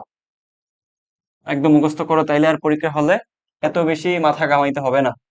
তখন ইউজ করব সাইন থেটা, সাইন থেটা, তাই না? আমাদেরকে কাজ বের করতে বলছে, তো কাজের ক্ষেত্রে আমরা জানি ডাব্লিউ ইকুয়ালস টু কি, F S cos theta. So যেহেতু আমি কি বলছি, যেহেতু ভূমির সাথে কোণ, সো এটা হবে সাইন থেটা। খেলা শেষ। তাহলে এখান থেকে আমরা কাজটা বের করব কিভাবে, এফ এর মানটা কি দেওয়া আছে, দেওয়া নাই, দ্যাট মিনস হচ্ছে M G S sine theta. Therefore M এর মান হচ্ছে 60 কেজি, তারপর হচ্ছে এটা হচ্ছে 9.8 ইন্টু সাইন 30 ডিগ্রি মানে হচ্ছে কত, হাফ। তাহলে হাফ দিয়ে যদি 60 কে ভাগ করি, এখানে হবে কত, 30, তাই না? একটা এস আছে সাথে, তাই না? এস এর মানটা কত দেওয়া আছে এখানে, 6 মিটার। ওকে, তাহলে এখানে হবে কত, 3 6 18, ঠিক আছে, 3 6 18 আর একটা শূন্য, 180 ইন্টু 9.8। দেয়ার ফর একটু খেয়াল করো, একটা শূন্য যদি আমি 9.8 মানে একটা 10 হবে, এখানে কত হবে দেখো, 18 ইন্টু 10 ইন্টু কত, 9.8, দ্যাট মিনস এই যে 10 ইন্টু 9.8 মানে কত, 900, সরি 98 ইন্টু 18। তাহলে 98 ইন্টু 18 এর মান কত দেখো, 1764, 1764, 18টা 64, 1764। সো দেখো তো এটা আনসার দেওয়া আছে কিনা। বেসিক্যালি আনসারটা দেওয়া নাই, তার মানে এটা হচ্ছে ব্ল্যাঙ্ক আনসার, ঠিক আছে, এটা হচ্ছে ব্ল্যাঙ্ক। ওকে, এটা ব্ল্যাঙ্কই ছিল, কোয়েশ্চেন ব্যাংক দেখলে তোমরা বুঝতে পারবা। সো যখনই ভূমির সাথে কোণের কথা বলবে, তখনই হবে সাইন থেটা। আর যখন তোমাকে বলবে এই যে এটার সাথে কোণ, যখন তোমাকে বলবে এইটার সাথে কোণ, তখন ইস হবে হচ্ছে কস থেটা, কস থেটা। শেষ, এখানে আর কোনো টেনশনের কিচ্ছু নাই, মুখস্থ করে ফেলো, তাইলে পরীক্ষার হলে আর ঝামেলা হবে না। নেক্সট খেয়াল করো, এটা খুবই ইম্পর্টেন্ট একটা কনসেপ্ট, আমি তো তোমাদেরকে বলছিলাম সকল ইম্পর্টেন্ট কনসেপ্ট আমি দেখাই দিব সাথে। তো খেয়াল করো, এটা একটা কি, সিম্পল হারমোনিক মোশনের ক্ষেত্রে একটা সরল দোলকের একটা কি দেওয়া আছে, পজিশন দেওয়া আছে। সো তিনটা পজিশনে আমাদের এই যে A position, B position, C position, তাই না? পেন্ডুলামের কথাও চিন্তা করতে পারো। সো এই তিনটা পজিশনে আমাদের অ্যাকচুয়ালি মূলত তার গতিশক্তি, বিভব শক্তি এবং ভেলোসিটিটা একটু আইডেন্টিফাই করতে হবে, তাহলে কিন্তু আমাদের প্রবলেম সলভ করাটা ইজি হয়ে যাবে। সো কিভাবে করব, একটু খেয়াল করো, আমাদের এ পয়েন্টের কথা যদি আমরা চিন্তা করি, খেয়াল করো এ পয়েন্টে অ্যাকচুয়ালি, খেয়াল করো যখন শুরু করছে সে, তখন তার বেগটা হচ্ছে ম্যাক্সিমাম, তখন তার বেগটা হচ্ছে কি, ম্যাক্সিমাম। আর যখন যখন এই পয়েন্টে সি পয়েন্টে চলে গেছে, তাহলে সি পয়েন্টে হচ্ছে তার মূলত ভিটা জিরো, ভিটা জিরো। কারণ কি, খেয়াল করো, যখন আমার এই পয়েন্টে আসছে, তার মানে কি এখানে যে থেমে গেছে না, তাহলে শেষ বেগটা কি হবে, জিরো হবে। তাহলে শেষ বেগ যেখানে জিরো, শেষ বেগ যেখানে জিরো, সেখানে তার কি হবে, সেখানে তার স্থিতিশক্তি অথবা তার মানে বিভব শক্তি যেটা বলে ইপি, ইপি এটা হচ্ছে কি ম্যাক্সিমাম। তাহলে যেখানে আমাদের মূলত ভেলোসিটি জিরো, যেখানে আমাদের ভেলোসিটির মান জিরো, সেখানে আমার কি, সেখানে আমার বিভব শক্তি বা স্থিতিশক্তিটা হচ্ছে ম্যাক্সিমাম। দেয়ারফর দেয়ারফর যেখানে আমাদের ভেলোসিটির মানটা হচ্ছে ম্যাক্সিমাম, সেখানে আমাদের ভেলোসিটির মানটা যেখানে ম্যাক্সিমাম, সেখানে আমাদের ইপি এর মানটা কি হবে, জিরো হবে। ভাইয়া বুঝি না, একটু আমাদেরকে অন্যভাবে বোঝান। তো আমরা কি জানি, V equals to omega root over X square minus X square, তাই না? তো ভাইয়া আমাদেরকে দেখান সি পয়েন্টে যে তার বেগটা জিরো হয়, ওটা আমাদেরকে চিত্র থেকে দেখান। তাহলে সি পয়েন্টের দিকে একটু খেয়াল করো, সি পয়েন্টের ক্ষেত্রে তার এক্স এর মানটা কি হবে, এক্স এর মানটা হবে এ, কারণ এটাই তো হচ্ছে তার সর্বোচ্চ যেই সরণটুকু, তাই না? তাহলে সি পয়েন্টে তার এক্স এর মানটা হয়ে যাবে এ। তাহলে আমরা যদি এক্স এর মানটা এখানে বসাই, তাহলে একটু খেয়াল করো, omega root over A square minus x এর মান তো সর্বোচ্চ এ, তাই না? তাহলে আলটিমেটলি মানটা জিরো চলে আসে। তার মানে সি পয়েন্টে আমাদের সি পয়েন্টে আমাদের ভি এর মানটা কি হচ্ছে, 0 হচ্ছে। তাহলে আমরা দেখেই বলতে পারতেছি যে সি পয়েন্টে আমাদের ভেলোসিটির মান 0, দ্যাট মিন্স আমাদের বিভব শক্তিটা কি সর্বোচ্চ। আর এই পয়েন্টে যদি আমরা চিন্তা করি, এই পয়েন্টে তার এক্স এর মানটা কি শুরু হয়েছে, একটু খেয়াল করো তো। এ পয়েন্টের ক্ষেত্রে তার এক্স এর মানটা কি, এক্স এর মানটা তো শুরুই হয় নাই, তার মানে এক্স এর মানটা 0। তো এক্স এর মানটা 0 হইলে তখন তার ভেগটা হবে ম্যাক্সিমাম, তার ভেগটা হবে কি maximum. That means root over, that means দেখো omega root over A square minus 0 square, that means omega A square আর রুটে কাটা, তাহলে ওমেগা এ। তাহলে আমরা অবশ্যই এই সূত্র সম্পর্কে সবাই জানি যে ম্যাক্সিমাম বি বেগটা হচ্ছে V equals to omega A. So এটা আমরা সবাই স্বীকার করবো যে ভাই এটা আমরা পড়ে আসছি এতদিন। সো আই থিঙ্ক তোমাদেরকে থিওরিটিক্যালি প্লাস ওই তাদের ইকুয়েশন দিয়ে বুঝাইতে পারছি, ওকে। আর এখানে কিছু জিনিস তারা ভুল রেখে দিছে, এখানে ভি হবে, ভি হবে, ই কে না, ভি হবে, ওকে।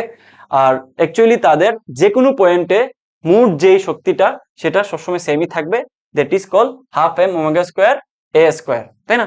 এটা কিভাবে আসছে এটাও আমরা জানি, যে আমরা জানি যে কি half of M B square হচ্ছে তার গতিশক্তি। তো আমরা একটু আগে পাইছি যে B equals to omega A, তাই না? তাহলে সি পয়েন্টের ক্ষেত্রে আমরা সরি একটু খেয়াল করো, আমরা এ পয়েন্টের ক্ষেত্রে যদি বাইর করি, তাহলে এ পয়েন্টের ক্ষেত্রে এম ইন্টু ভি পাইছি কি ওমেগা এ, তাই না? তাহলে এটার উপরে স্কোয়ার, তাহলে half of M omega square A square. বুঝা গেছে? সেম ভাবে বাকি সব পয়েন্টে এই মানটাই আসবে, এই মানটাই আসবে, ওকে। নেক্সট, তো দেখো এই প্রবলেমটা আসছে তোমার সাস্টে 15-16তে। পাশের লেখচিত্রে একটি স্প্রিং এর প্রযুক্ত বলের সাথে দৈর্ঘ্য বৃদ্ধির পরিবর্তন দেখানো হয়েছে। স্প্রিংটির দৈর্ঘ্য বৃদ্ধি 2 সেন্টিমিটার হলে স্প্রিং এর সঞ্চিত শক্তির পরিমাণ কত? তাহলে আমাদেরকে এখানে কি কি দেওয়া আছে দেখো তো। আমাদেরকে দেওয়া আছে স্প্রিংটার দৈর্ঘ্য বৃদ্ধি দেওয়া আছে 2 সেন্টিমিটার। তাহলে স্প্রিংটার দৈর্ঘ্য বৃদ্ধি দেওয়া আছে 2 সেন্টিমিটার, আমাদেরকে বলছে শক্তির পরিমাণ, তাহলে ডাব্লিউ কষ্ট হবে half of K X square, তাই না? ওকে, তো একটু খেয়াল করো, এখান থেকে আমরা হাফ পাইছি, আমরা কে এর মানটা জানি না, কিন্তু এক্স এর মান আমরা জানি, এক্স এর মান কত 0.02 স্কোয়ার, তাই না? এটাই তো তার এক্স এর মান, সেন্টিমিটারকে আমরা মিটারে নিছি। এখন কে এর মানটা আমরা কোথা থেকে বের করব? এই যে আমাদের যে ডাটাটা দেওয়া আছে, একটু খেয়াল করো তো। এইদিকে হচ্ছে আমাদের কিসের মান, আমাদেরকে এটা কিসের গ্রাফটা দিছে একটু বলো তো। আমাদেরকে দিছে মূলত কিসের গ্রাফ, আমাদেরকে দেখানো হয়েছে পাশে লেখা হচ্ছে স্প্রিং এর প্রযুক্ত বলের সাথে দৈর্ঘ্যের পরিবর্তন। তাহলে প্রযুক্ত বল মানে হচ্ছে এদিকে তার এফ, এদিকে হচ্ছে তার কি এক্স এর মানটা, তাই না? তাহলে একটু খেয়াল করো তো, আমরা এফ এর মান যখন এখানে কত 6, তখন এক্স এর মানটা কত, এই যে এই পয়েন্টে এখানে হচ্ছে 6 আর এখানে হচ্ছে কত এক্স এর মানটা 4, তাহলে এখানে হচ্ছে এক্স এর মানটা 4। সো আমরা তো জানি F equals to K x, তাই না? দেয়ারফর কে ইকুয়ালস টু হবে এফ ডিভাইডেড বাই এক্স। তাহলে এখান থেকে আমরা লিখতে পারি এফ ডিভাইডেড বাই এক্স, তাই না? তাহলে হাফ অফ, একটু খেয়াল করো, এফ এর মানটা কত ছিল এখানে 6, ইন্টু উপরে কত 0.02 হোল স্কোয়ার, আর নিচে হচ্ছে তোমার কত, এই এক্সটা হচ্ছে মূলত 4, দ্যাট মিনস হচ্ছে 0.04। তাহলে এই ক্যালকুলেশনটা আমরা একটু সবাই করি তো। দেখো এটা থেকে এটা যদি কাটি, তাহলে এখানে হচ্ছে 3 দুগুণা 6, আর এখানে তোমার একটু খেয়াল করো 0.02 যেই কথা, 2 ইন্টু 10⁻⁻2 একই কথা, তাহলে এটার উপরে স্কোয়ার, তারপর নিচে হচ্ছে 4 ইন্টু 10⁻⁻2, ওকে। তাহলে আমরা যদি একটু ক্যালকুলেশন করি, খেয়াল করো এখানে হবে কত 4 ইন্টু 10⁻⁻4 ডিভাইডেড বাই 4 ইন্টু 10⁻⁻2, সাথে একটা 3 ছিল, তাই না? তাহলে এই 4 কাটা, আর 10⁻⁻2 উপরে উঠে গেলে হয়ে যাবে +2, তাই না? আলটিমেটলি এখানে থাকতেছে 3 ইন্টু 10⁻⁻2, দ্যাট মিনস 3 সেন্টিমিটার অথবা 0.03 সেন্টিমিটার। তাহলে এটাই হচ্ছে আমাদের আনসার। So 0.03 centimetre. বুঝছি আমরা, সিম্পল থিঙ্কিং কিন্তু। নেক্সট, দেখো এই প্রবলেমটা একটা ম্যাজিক শর্টকাট দিয়ে করা যায়। তোমরা ইন্টারমিডিয়েটে এই প্রবলেমটা অনেক বড়ভাবে করে আসছো, বাট এখন একটা 5 সেকেন্ডের শর্টকাট দিয়ে তুমি সম্পূর্ণ অঙ্ক করে ফেলতে পারবা। কোশ্চেনটা পড়ো। 30 মিটার উচ্চতা থেকে একটি বলকে বিনা বাধায় পড়তে দিলে কোন উচ্চতায় বলটির গতিশক্তি বিভব শক্তির দ্বিগুণ হবে? খেয়াল করো, আমাদেরকে বলছে যে কোন উচ্চতায় তার গতিশক্তি বিভব শক্তির কি হবে, আমি ধরে নিচ্ছি n গুণ হবে, ওকে। সো এখানে কন্ডিশনটা কি? কন্ডিশনটা হচ্ছে যে একটা বস্তু উপর থেকে পড়তেছে, তাই তো? তাহলে এই উপর থেকে যে পড়তেছে, এখন আমাদেরকে বলতেছে যে তার ভূমি থেকে কত উচ্চতায়, কত উচ্চতায় তার বিভব শক্তি সরি গতিশক্তি বিভব শক্তির কয় গুণ হবে, n গুণ হবে আমি ধরে নিচ্ছি। তাহলে এই প্রবলেমটার ক্ষেত্রে শর্টকাটটা একটু সবাই লিখে রাখো, সবাই লিখে রাখো শর্টকাট, সেটা হচ্ছে যে x equals to h divided by n plus 1। তাহলে এখানে এক্সটা কি, ভূমি থেকে h উচ্চতায় ঘটনাটা ঘটতেছে। কোন ঘটনা ঘটতেছে? গতিশক্তি বিভব শক্তির n গুণ হচ্ছে। আমাদের কোশ্চেনে কি দেওয়া আছে? কোশ্চেনে দেওয়া আছে অ্যাকচুয়ালি কত গুণ হয়েছে? মূলত দ্বিগুণ হয়েছে। তার মানে এখানে n এর মানটা কি? এখানে n এর মানটা হচ্ছে 2। তাহলে n এর মানটা 2 প্লাস 1। h এর মান কত দেওয়া আছে দেখো তো? h এর মানটা দেওয়া আছে 30 মিটার। 30 মিটার, তাহলে এখানে হবে 30। দ্যাট মিন্স 30 ডিভাইডেড বাই 3 মানে হচ্ছে কত? 10 মিটার। 10 মিটার। এটা কেন এই শর্টকাটটা এইভাবে ইউজ করা হয় সেটা আমি অনেক ভিডিওতে দেখাইছি, অন্য ক্লাসেও দেখাইছি। সো আমাদের অন্যান্য ক্লাসগুলো করলে তুমি ডেফিনেটলি এটার বেসিকটা বুঝবা, কিভাবে আসে ওইটাও বুঝতে পারবা। সো আমাদের অন্যান্য ভিডিওগুলো দেখে নাও, এখানে শর্টকাটটা একটু মুখস্থ করে রাখো। এবং কন্ডিশনটা শুধুমাত্র এইটার ক্ষেত্রে হবে, আবার উল্টা বসায় দিও না। বিভব শক্তি গতিশক্তির সামথিং গুণ হয়, এইটার ক্ষেত্রে কিন্তু এই সূত্র ইউজ করা যাবে না। তোমাকে ফরম্যাট নিয়ে আসতে হবে ইকে ইকুয়ালস টু সামথিং গুণ into E P. Okay, say for example এখানে বলে দিল যে এই যে ইপি হচ্ছে তোমার অর্ধেক হয়ে যাচ্ছে কার? গতিশক্তি। তাহলে এটা যে কথা, এটা তো একই কথা, তাই না? কারণ আমরা আবার বলতে পারি ইকে ইকুয়ালস টু 2 ইনটু ইপি। তাহলে আলটিমেটলি এখানে দেখো এন এর মানটা 2ই হইতেছে। সো একটু ঘুরে পেছায় দিতে পারে, বাট আমরা মূল বেসিকটা বা মূল ফর্মুলাটা জানলে সবগুলো ম্যাথ সলভ করতে পারবো। নেক্সট, শর্টকাট ফর্মুলাটা এখানে দেখাইতে বলছে, আমি কি দেখাবো তোমাদেরকে? হুম, চলো একটু দেখায় দিই। যাদের জানা আছে তারা নেক্সট প্রবলেমে চলে যাও। তো সে ফর এক্সাম্পল মনে করো যে এখানে একটা বস্তু ছিল, একটা বস্তু, যে বস্তু কোথায় পড়তেছে? মূলত নিচে পড়তেছে। তো আমি ধরে নিচ্ছি ভূমি থেকে এই উচ্চতায় আছে সে। ভূমি থেকে কোথায় আছে? এই উচ্চতায় আছে, তাই না? এই হচ্ছে ভূমি, এই উচ্চতায় আছে। ওকে, আচ্ছা, এখন আমি ধরে নিচ্ছি কি, যে এই যে বস্তুটা ছিল, ওই বস্তুটা মূলত এই যে এক্স, ভূমি থেকে এক্স পরিমাণ উচ্চতাটাতে যে তার এই যে ঘটনাটা ঘটে, ইকে ইকুয়ালস টু হয়ে যায় এন ইন্টু ইপি। তাহলে উপরের অংশটুকে কি বলবো? আমাদের সেই চিরচেনা নিয়ম অনুসারে এইচ মাইনাস এক্স, কারণ আমরা পুরাটুকু যে মানটা ছিল ওইটাকে আমরা বলছি কি? এইচ। তাহলে এই যে সিনারিও, এখান থেকে আমরা কি কি বলতে পারি? এখান থেকে আমরা বলতে পারি ই কে সমান আমরা জানি কি? Half of M B square. আবার ইপি বলছে, তাই না? তাহলে ইপি সমান আমরা কি, ধরো এখানে দিলাম এন, ইপি মানে হচ্ছে আমরা জানি এম জি এইচ, তাই তো?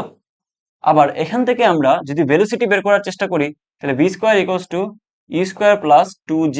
কি হবে দেখো তো? ভেলোসিটি কখন হিসাব হবে? যখন বস্তুটা এখান থেকে পড়ে যাচ্ছে, তখনই তোমার ভেলোসিটিটা হিসাবে আসবে। তখন তার উচ্চতাটা কি হবে? উচ্চতাটা কি এইচ হবে নাকি এইটা হবে? অবশ্যই এইচ মাইনাস এক্স হবে, কারণ সে পড়তেছে এখান থেকে, তাই না? এখান থেকে পড়ে সে যাচ্ছে এইচ মাইনাস এক্স পর্যন্ত, কারণ এক্স পর্যন্ত যেই তো তার এই ঘটনাটা ঘটে। তাহলে তার হিসাব হবে কতটুকু ভেলোসিটির জন্য?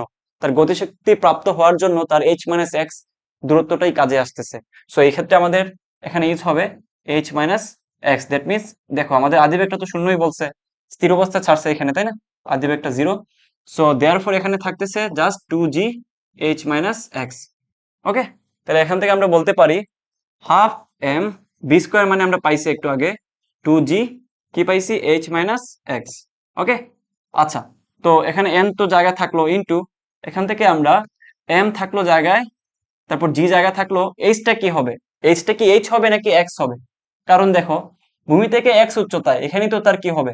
তার বিভব শক্তিটা জমা থাকবে, তাই না? কারণ ভূমি থেকে সামথিং উচ্চতার মধ্যেই তো তার বিভব শক্তিটা সৃষ্টি হয়। কিছু একটা উচ্চতায় থাকলে তখন তার মধ্যে স্থিতিশক্তি উদ্ভব হয়। সো ডেফিনেটলি এখানে এক্সটা হবে, তাহলে এখানে হবে এক্স। তাহলে এখান থেকে আমরা যদি একটু টু টু বাদ দিয়ে দিই, তাহলে এখানে হবে এম জি, তারপর এইচ মাইনাস এক্স, আর এদিকে হবে N into M G X. তাহলে এখানে এম জি কাটা, থাকতেছে H minus X equals to N X. Therefore H equals to N X plus X. So X common নিলে এখানে থাকতেছে N plus one. Therefore এখান থেকে আমরা বলতে পারি যে X equals to H divided by N plus one. এটাই হচ্ছে আমাদের সেই কাঙ্ক্ষিত শর্টকাটটা। বোঝা গেছে? আশা করি সবাই বুঝছে এটা। সবাই আমরা এটা পরবর্তীতে ইউজ করব, সরাসরি ফর্মুলাটা ইউজ করলেই হয়ে যাবে। তো দেখো এই প্রবলেমটা খুবই ইম্পর্টেন্ট একটা প্রবলেম। কতবার আসছে দেখো, ডিউতে আসছে, কেইউতে আসছে, চুয়েটে আসছে। অবশ্যই একটা ইম্পর্টেন্ট প্রবলেম, তাই না? তো বারবার আসতো না। এই ধরনের প্রবলেম তোমরা বারবার বারবার প্র্যাকটিস করবা, কারণ এগুলো পরীক্ষায় আসার সম্ভাবনা 100% থাকে। কি বলছে যে 30 মিটার উচ্চতা থেকে একটি বস্তুকে বিনা বাধায় পড়তে দিল। ও আচ্ছা, এটা তো আগেরই প্রবলেম। এটা একটু তোমরা নিজেরা করো তো, হোমওয়ার্ক থাকলো। যে শর্টকাটটা শিখাইলাম এটা থেকে তোমরা জাস্ট 5 সেকেন্ড এটা করে ফেলো। কি বলছে? গতিশক্তি বিভব শক্তি কি হবে, দ্বিগুণ হবে। তো সূত্র কি ছিল, x equals to h divided by n plus 1। So এখানে h এর মান কত দেওয়া আছে, 30 মিটার। আগের ম্যাথটাই বলছে কি দ্বিগুণ হবে, তার মানে হচ্ছে তোমার কত 3, তার মানে আলটিমেটলি হচ্ছে 10 মিটার। আনসার হচ্ছে 10 মিটার। সিম্পল ম্যাথ, অনেক ম্যাজিক ল দিয়ে করা যায় 5 সেকেন্ডের ভিতরে। দেখো এই প্রবলেমটাও বহুত জায়গায় আসছে, ডিউতে আসছে, সিউতে আসছে, তার মানে এটাও ইম্পর্টেন্ট একটা প্রবলেম। চিত্রে দেখানো পথ দিয়ে একটি 4 নিউটন ওজনের পাথরকে পৃথিবীর অভিকর্ষীয় ক্ষেত্রে পি বিন্দু থেকে আর বিন্দুতে স্থানান্তরিত করা হলো, পাথরটির স্থিতিশক্তি কত বৃদ্ধি পেল। একটু খেয়াল করো তো, এখানে একটু তোমাদের এখানে ব্রেনটা খাটাইতে হবে। আমাদের সূত্র কি ছিল, সামথিং উচ্চতা যদি কিছু একটা থাকে, মানে সামথিং উচ্চতা যদি কোনো একটা জিনিস থাকে, এটা হচ্ছে সারফেস, তো সেই ক্ষেত্রে তার মধ্যে জমা থাকে ইপি, মানে হচ্ছে এমজি এইচ। এটুক তো আমরা সবাই জানি, এটুকে কারোর কোনো অসুবিধা থাকার কথা না। তো একটু খেয়াল করো তো, আমার এখানে ম্যাটার করতেছে কি, আমার এখানে ম্যাটার করতেছে কতটুকু উচ্চতায় সে আছে, কতটুকু উচ্চতায় সে আছে ভার্টিক্যালি। এই যে দেখো, লম্বিক ভাবে সে কতটুকু উচ্চতায় আছে। এখানে কি কোনো কিছু কনসিডারেশনে আসতেছে যে সে বামে আছে নাকি ডানে আছে, অর্থাৎ সে অ্যাকচুয়ালি তোমার হরাইজন্টালি কতটুকু কতটুকু তোমার স্মরণ হচ্ছে, এটা কি এখানে হিসাবে আসতেছে? অবশ্যই না। তার মানে তার একমাত্র কনসিডারেবল জিনিস হচ্ছে তোমার এইচ এর মানটা, তাই না? তাহলে এই ক্ষেত্রে একটু খেয়াল করো তো, এখানে পি থেকে যাইছে কোথায়, আর এ। তাহলে পি থেকে যদি আর এ যায়, তাহলে একটু খেয়াল করো তো, এখান থেকে পি প্রথমে গেছে কোথায়, কিউতে, তারপর গেছে আর এ। হিসাব কোথায় থেকে কোথায় হবে বলো তো? এখান থেকে এখানে কোনো হিসাব হবে? একটু আগে আমি বলছি যে জাস্ট এইচটা কনসিডারেবল হবে, জাস্ট এইচটা কনসিডারেবল হবে। ডানে গেছে নাকি বামে গেছে, তার হরাইজন্টালি কোথায় গেছে, এটা কোনো হিসাবই আসতেছে না। সো ভার্টিক্যালটা হিসাব করো, তাহলে এটুকু আমার কাজে আসবে না। জাস্ট আমার এখানে এইচ কতটুকু আছে এটাই আমার কাজে আসবে। এইচ হচ্ছে কত, 30 মিটার। দ্যাট মিনস এখন যদি আমরা তার কাজটা হিসাব করি, তাহলে কাজটা হবে W equals to M G H. অনেকে আছে কি করে, গাধার মতো এটা ইউজ করে দেয় স্মরণটা। কেন এটা ইউজ হবে কেন? এটা তো জাস্ট তোমার কি পরন্ত বস্তুর ক্ষেত্রে ফর্মুলা না? তো পরন্ত বস্তুর ক্ষেত্রে কি আমরা তোমার যেই লব্ধি যে স্মরণটুকু ছিল ওইটা আমরা ইউজ করছি না? আমরা কোনটা ইউজ করছি, আমরা জাস্ট দেখছি যে তার ভার্টিক্যালি কতটুকু দূরত্ব সে অতিক্রম করছে। সো এই ক্ষেত্রে এমজি এইচটাই হবে। তো এম এর মানটা এখানে কত হয়, এম এর মানটা হচ্ছে এখানে এমজি এর মানটা দেওয়া আছে কত, 4 নিউটন, ইনটু এইচ এর মান কত দেওয়া আছে, এইচ এর মানটা এখানে এই যে এখানেই তো দেওয়া আছে কত, 30। তাহলে 3 4 12, দ্যাট মিনস হচ্ছে 120 মিটার। বুঝা গেছে? বুঝছি আমরা। তাহলে আনসার হচ্ছে বিটার, বলতেছি কেন, এটা তো জুল হবে তাই না, এটা জুল হবে।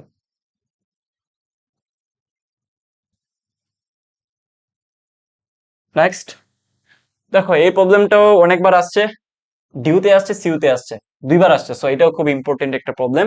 বলছে একটি গাড়ি 36 কিলোমিটার পার আওয়ার বেগে, এটাও কিন্তু আমরা শর্টকাট দিয়ে বের করে ফেলতে পারি। অনেকগুলা শর্টকাট তোমাদেরকে দেখাচ্ছি আজকে, তাই না? সবগুলা নোট করে রাখো, পরীক্ষার হলে ওগুলাই থেকেই তুমি পরীক্ষায় দাগায় দিয়ে আসবা, তাহলেই দেখবা তোমার একটা ভালো রেজাল্ট হচ্ছে এবং সব জায়গায় তুমি র্যাঙ্ক করতে পারতেছো। তো বলছে গাড়িটি গতিশক্তি দ্বিগুণ হবে কোন বেগে গেলে, তাই না? আমাদেরকে একটা বেগ দিয়ে দিয়েছে, এখন বলছে কোন বেগে চললে গাড়িটি গতিশক্তি দ্বিগুণ হবে। তাহলে এই ক্ষেত্রে শর্টকাটটা একটু লিখে রাখো। শর্টকাটটা হচ্ছে অ্যাকচুয়ালি, যখন আমাদেরকে দুইটা বেগ দিবে এবং বলবে যে সামথিং গুণ হচ্ছে, তাইলে আমাদেরকে আহ কোন বেগটা বের করতে বলবে, তখন আমাদের ভি টুটা বের করতে হবে, তাই না? তাহলে ভি টুটা হবে root over N into V one. তাহলে ভি টু, রুট টু জায়গায় থাকবে। তাহলে ভি ওয়ানটা কত ছিল, 36 কিলোমিটার পার আওয়ার। এখানে একটু বোঝার বিষয় আছে, ভি ওয়ানটা দেওয়া আছে 36 কিলোমিটার পার আওয়ার, বাট এখানে সবগুলো কিসে দেওয়া আছে, সবগুলো দেওয়া আছে মিটার পার সেকেন্ডে, এসআই এককে। সো আমাদেরকে এখান থেকে যদি আমরা মিটার পার সেকেন্ডে নিতে যাই, তাহলে আমি তোমাদেরকে শর্টকাটটা শিখাই দিয়েছিলাম যে 36 কে কেবল 3.6 দিয়ে ভাগ করলে আমাদের এককটা চলে আসে মিটার পার সেকেন্ডে।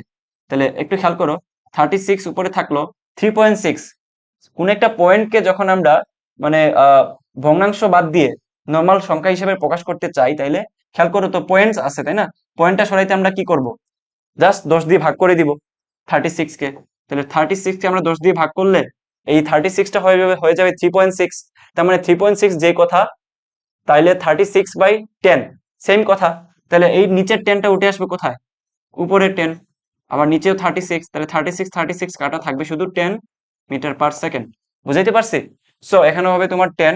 তাহলে এখান থেকে আমরা বলতে পারি রুট টু মানে হচ্ছে 1.41 সামথিং ইন্টু 10, তাহলে এখানে দেখো 10 দিয়ে গুণ করলে হবে 14 point something metre per second. তাহলে আনসার হচ্ছে 14 টাইপের কিছু একটা। তাহলে 14 মিটার পার সেকেন্ড। এই যে বোঝা গেছে তো, সিম্পল ম্যাথ এবং খুব সুন্দর শর্টকাট।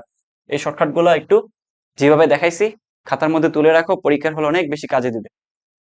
নেক্সট, এই প্রবলেমটা দেখো, স্থির অবস্থা থেকে 40 কেজি ভর বিশিষ্ট কোনো বস্তু নির্দিষ্ট বলে ক্রিয়ার ফলে 2 সেকেন্ডে 15 মিটার পার সেকেন্ড বেগ প্রাপ্ত হলো। তাহলে 4 সেকেন্ড পর বস্তুটির গতিশক্তি কত হবে? তাহলে আমাদেরকে প্রথমে একটা শর্ত দিছে, ওই শর্ত থেকে আমাদেরকে পরবর্তীতে ইউজ করে, মানে পরবর্তী ইকুয়েশনে আগের শর্তটা ইউজ করে কোন একটা প্যারামিটার বের করে দেন আমাদেরকে কি বের করতে বলছে, গতিশক্তি কত। তার মানে দুইটা ডাটা দেওয়া থাকলে এইভাবেই থিঙ্ক করবা যে একটা থেকে আমরা কোনো একটা আননোন রাশির মান বের করব, দেন ওইটা আমরা পরবর্তী রাশিতে বসাবো, তারপর ফাইনাল যেই ইকুয়েশনটা আসে, যে ফর্মুলাটা আসে, ওইটা থেকে আমরা ফাইনাল আনসারটা বের করব। তো এখন খেয়াল করো আমাদের এখানে কি দেওয়া আছে, দেওয়া আছে এম এর মান 2 সেকেন্ডে 15 মিটার বেগ প্রাপ্ত হয়।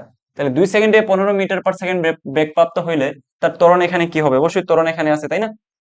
যেহেতু আমাদের টাইমের রেসপেক্টে ভেলোসিটিটা চেঞ্জ হচ্ছে, তাহলে ভি ইকুয়ালস টু কি হবে? ইউ প্লাস এ টি।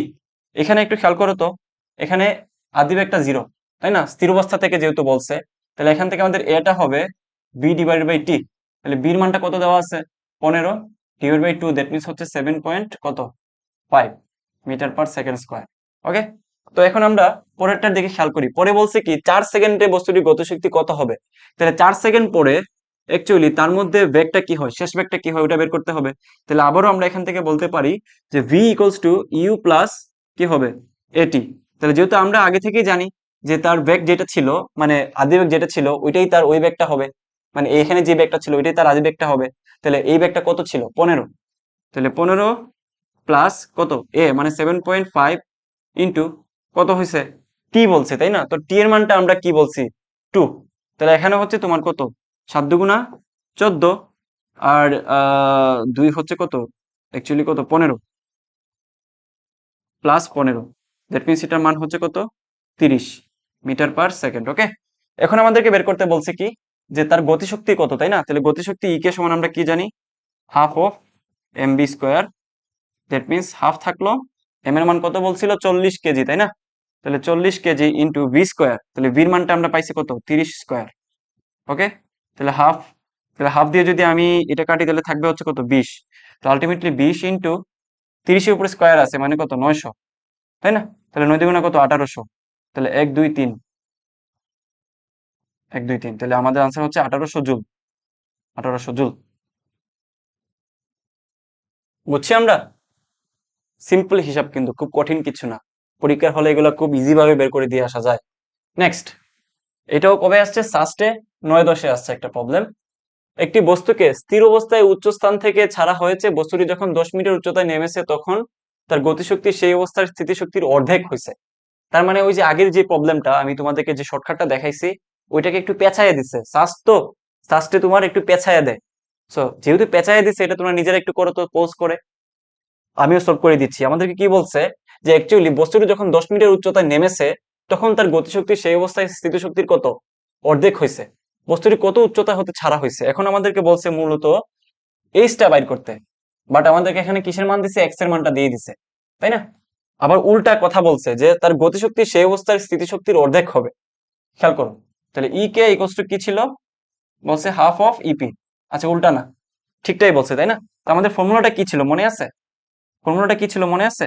মনে না থাকলে আমি মনে করাই দিচ্ছি। শর্টকাটটা ছিল X equals to H divided by N plus one, যখন আমাদের শর্ত ছিল যে E K equals to something উচ্চতায় তার বিয়োগ শক্তির সামথিং গুণ হবে, তাই না? তাহলে এখান থেকে আমাদেরকে বের করতে বলতেছে এইচ এর মানটা। তাহলে এইচ ইকুয়ালস টু হবে x into N plus one. তাহলে এক্স এর মান কত, এখানে এখানে এক্স এর মানটা আমাদেরকে দিয়ে দিচ্ছে 10 মিটার, ইন্টু এন এর মানটা কত, এন এর মানটা হচ্ছে হাফ, প্লাস কত এখানে 1। তাহলে অ্যাকচুয়ালি হবে 10 ইন্টু 3/2। তাহলে 2 দিয়ে 10কে ভাগ করলে হবে 5। সো 3 5 কত, 15 মিটার। ওকে, তাহলে আনসার হচ্ছে 15 মিটার। আগের প্রবলেমটাই জাস্ট একটু পেছায় দিছে, একটু ঘুরাইয়া দিছে। একটু চেষ্টা করলেই পারবা, মাথাটা একটু খাটাও, কঠিন কিছু না। নেক্সট দেখো, এটা জাস্টে 15-16-তে আসছিল একটা প্রবলেম। কি বলছে, এইচ মিটার উঁচু স্থান থেকে একটি বস্তু পড়ছে, কোথায় তার গতিশক্তি স্থিতিশক্তির অর্ধেক হবে। এই প্রবলেমটা তোমরা সলভ করো, সেম টাইপের প্রবলেম কয়েকবার দিছে, সো এটা তোমরা নিজেরা অ্যাপ্লাই করো। নেক্সট, এম এবং 4m ভরের দুটি গতিশীল বস্তুর গতিশক্তি একই হলে তাদের রৈখিক ভরবেগের অনুপাত কত? তাহলে দেখো গতিশক্তির সাথে তার ভরবেগের সম্পর্ক কি ছিল, মনে আছে? মনে থাকার কথা, আমি অলরেডি দেখাইছি একবার যে ইকে ইকুয়ালস টু হবে P square divided by 2m। তাহলে আমাদের এখানে ভরের সাথে যেহেতু আমাদেরকে কি বলছে যে অ্যাকচুয়ালি একই, তাদের রৈখিক ভরবেগের অনুপাত কত হয়? গতিশক্তি একই, তাই না? তাহলে গতিশক্তি একই থাকলে এই যে এটা সেম, তাহলে এটা সেম হইলে তাদের এটা হচ্ছে ভেরিয়েবল, তাহলে এখানে হবে মূলত p1m। তাহলে p এর সাথে m এর সম্পর্ক কি? P square is proportional two m, বাকিগুলো কনস্ট্যান্ট ধরে নিচ্ছি। তাহলে এখান থেকে আমরা শর্ত অনুসারে বলতে পারি, খেয়াল করো আমাদেরকে বের করতে বলছে ভরবেগের অনুপাত, তাই না?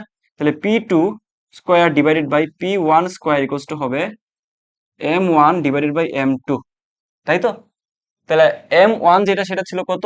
জাস্ট m, সরি এখান তো উল্টা বলে ফেলছি, যেহেতু তারা সমানুপাতিক, সো এখানে হবে m2 divided by m1।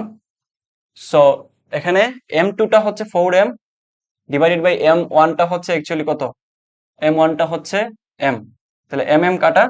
So আমরা যদি এটাকে রুট করে দিই উপর দিকে, রুট করে দিলে হবে এখানে p2 divided by p1 equals to হবে এখানে কত? 2। Therefore p1 is two p2, তাই নাই? ভরবেগের অনুপাত, তাহলে p1 ইজ টু p2 মানে হচ্ছে অ্যাকচুয়ালি কত? 2:1, 2:1। খুবই খুবই কঠিন একটা ম্যাথ ছিল, খুব ইজি একটা প্রবলেম ছিল। এই টাইপের প্রবলেম বারবার বারবার চলে আসে, সো না পারার কিছু নাই। ওকে, নেক্সট, খেয়াল করো এই প্রবলেমটা খুবই ইম্পর্টেন্ট একটা প্রবলেম এবং খুবই কনসেপচুয়াল একটা প্রবলেম। এখান থেকে তুমি সব জায়গায় কোয়েশ্চেন পাবা, যে কোনো ইউনিভার্সিটিতে তুমি এখান থেকে প্রবলেম পাওয়ার সম্ভাবনা প্রায় 90%। কুয়ো সংক্রান্ত প্রবলেম। তো এই কুয়োর ক্ষেত্রে কয়েকটা কন্ডিশন হইতে পারে, যে অর্ধেক পূর্ণ কুয়ো আছে, ফুল পূর্ণ, তারপর আরেকটা বলতে পারে যে তোমার 1/4 অংশ খালি আছে। ওই ক্ষেত্রে আমার এইচ এর মানটা কিভাবে হিসাব করতে হয়, পাওয়ারটা কিভাবে বের করতে হয়, অথবা কাজটুকু কিভাবে বের করতে হয়। সো আমি তোমাকে কনসেপ্টটা একদম একটা ফর্মুলা দিয়ে দেখাবো, তুমি বাকি সব ক্ষেত্রে তুমি এটা ইউজ করে ভালো মতো সলভ করতে পারবা। সো কনসেপ্টটা আমরা একটু দেখি। সো আমি তিনটা কন্ডিশনের কথা কল্পনা করতেছি। এই হচ্ছে আমার একটা কন্ডিশন, এই হচ্ছে আমার আরেকটা কন্ডিশন, এই হচ্ছে আমার আরেকটা কন্ডিশন। এই তিনটার ক্ষেত্রে তুমি অ্যাপ্লাই করলে বাকি সবগুলো পারবা।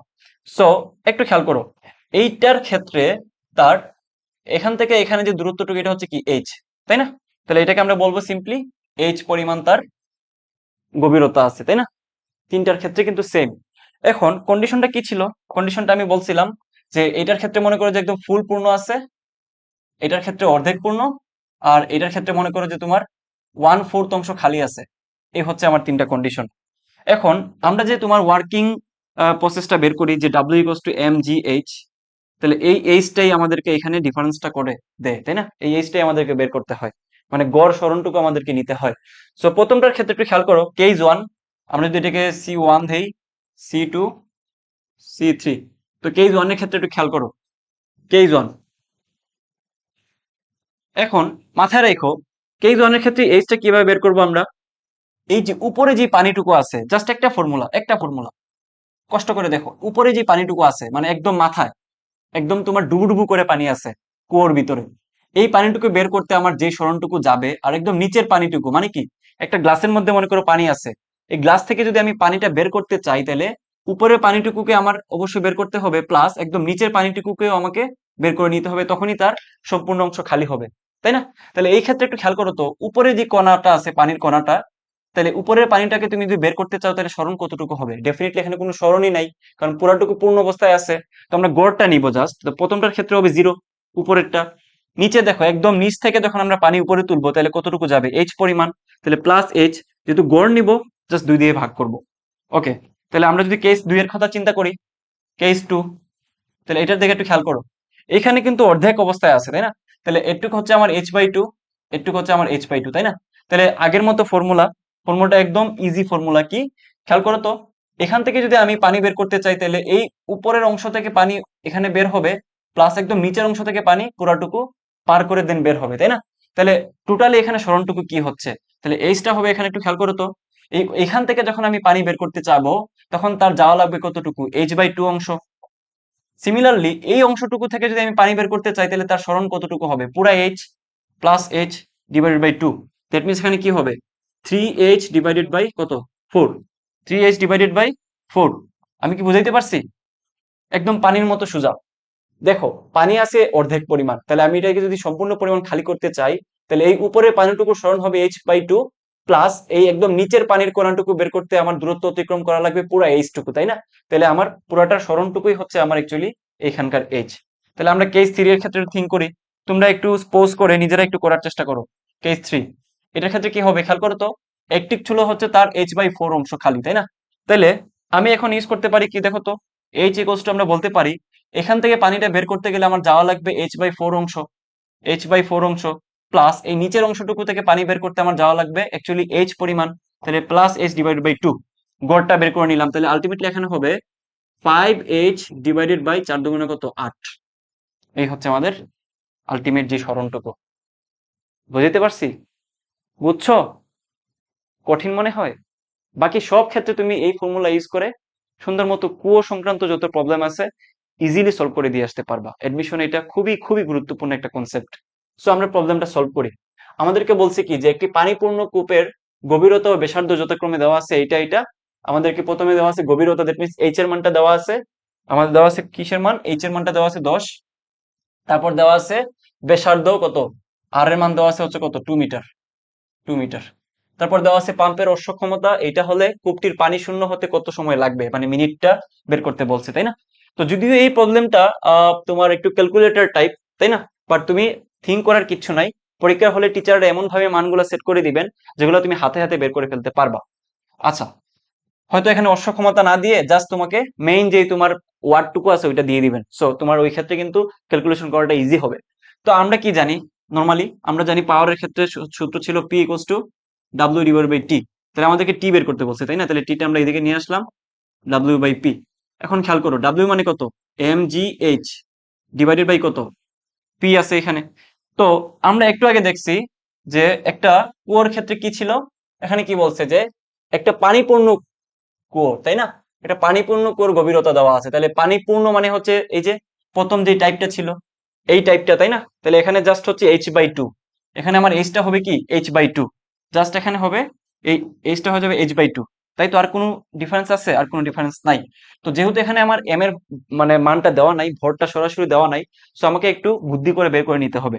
সো আমরা জানি কি রো ইকুয়ালস টু পানির ক্ষেত্রে m/v, তাহলে m ইকুয়ালস টু হবে রো বি। তাহলে পানির ক্ষেত্রে ঘনত্ব আমরা সবাই জানি 10⁻³ ইন্টু তোমার ভি। ভি মানে হচ্ছে কি একটা কুয়োর ক্ষেত্রে বা একটা তোমার স্বাভাবিকভাবে থিঙ্ক করে দেখো, একটা সিলিন্ডারের ক্ষেত্রে তার কি ছিল, আয়তনটা কি ছিল, পাই আর স্কোয়ার এল।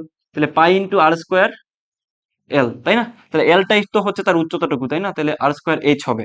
তাহলে এই মানটুকু আমরা এখানে বসালে হয়ে যাচ্ছে, এই মানটুকু আমরা বসালে হয়ে যাচ্ছে। তাহলে একটু খেয়াল করো, এম এর মানটা হবে সিম্পলি পাই আর স্কোয়ার এইচ ইন্টু জি ইন্টু h/2, তাই তো? ডিভাইডেড বাই কত এখানে আছে পি। তাহলে আমরা মানটা একটু বসাই, তাহলে পাই আছে ইন্টু আর স্কোয়ার, আর এর মান কত এখানে 2 স্কোয়ার, ইন্টু এইচ এর মান কত দেওয়া আছে 10, ইন্টু জি মানে হচ্ছে 9.8, ইন্টু h/2 মানে কত 5, নিচে হচ্ছে পি এর মান কত দেওয়া আছে 6.87 দেওয়া আছে এইচপি তে। তো আমরা এসআই এককে নিলে এটাকে 746 দিয়ে ভাগ করব, মানে আমরা জানি 1 এইচপি সমান 746 ওয়াট। সবগুলো আমরা এসআই এককে নিচ্ছি।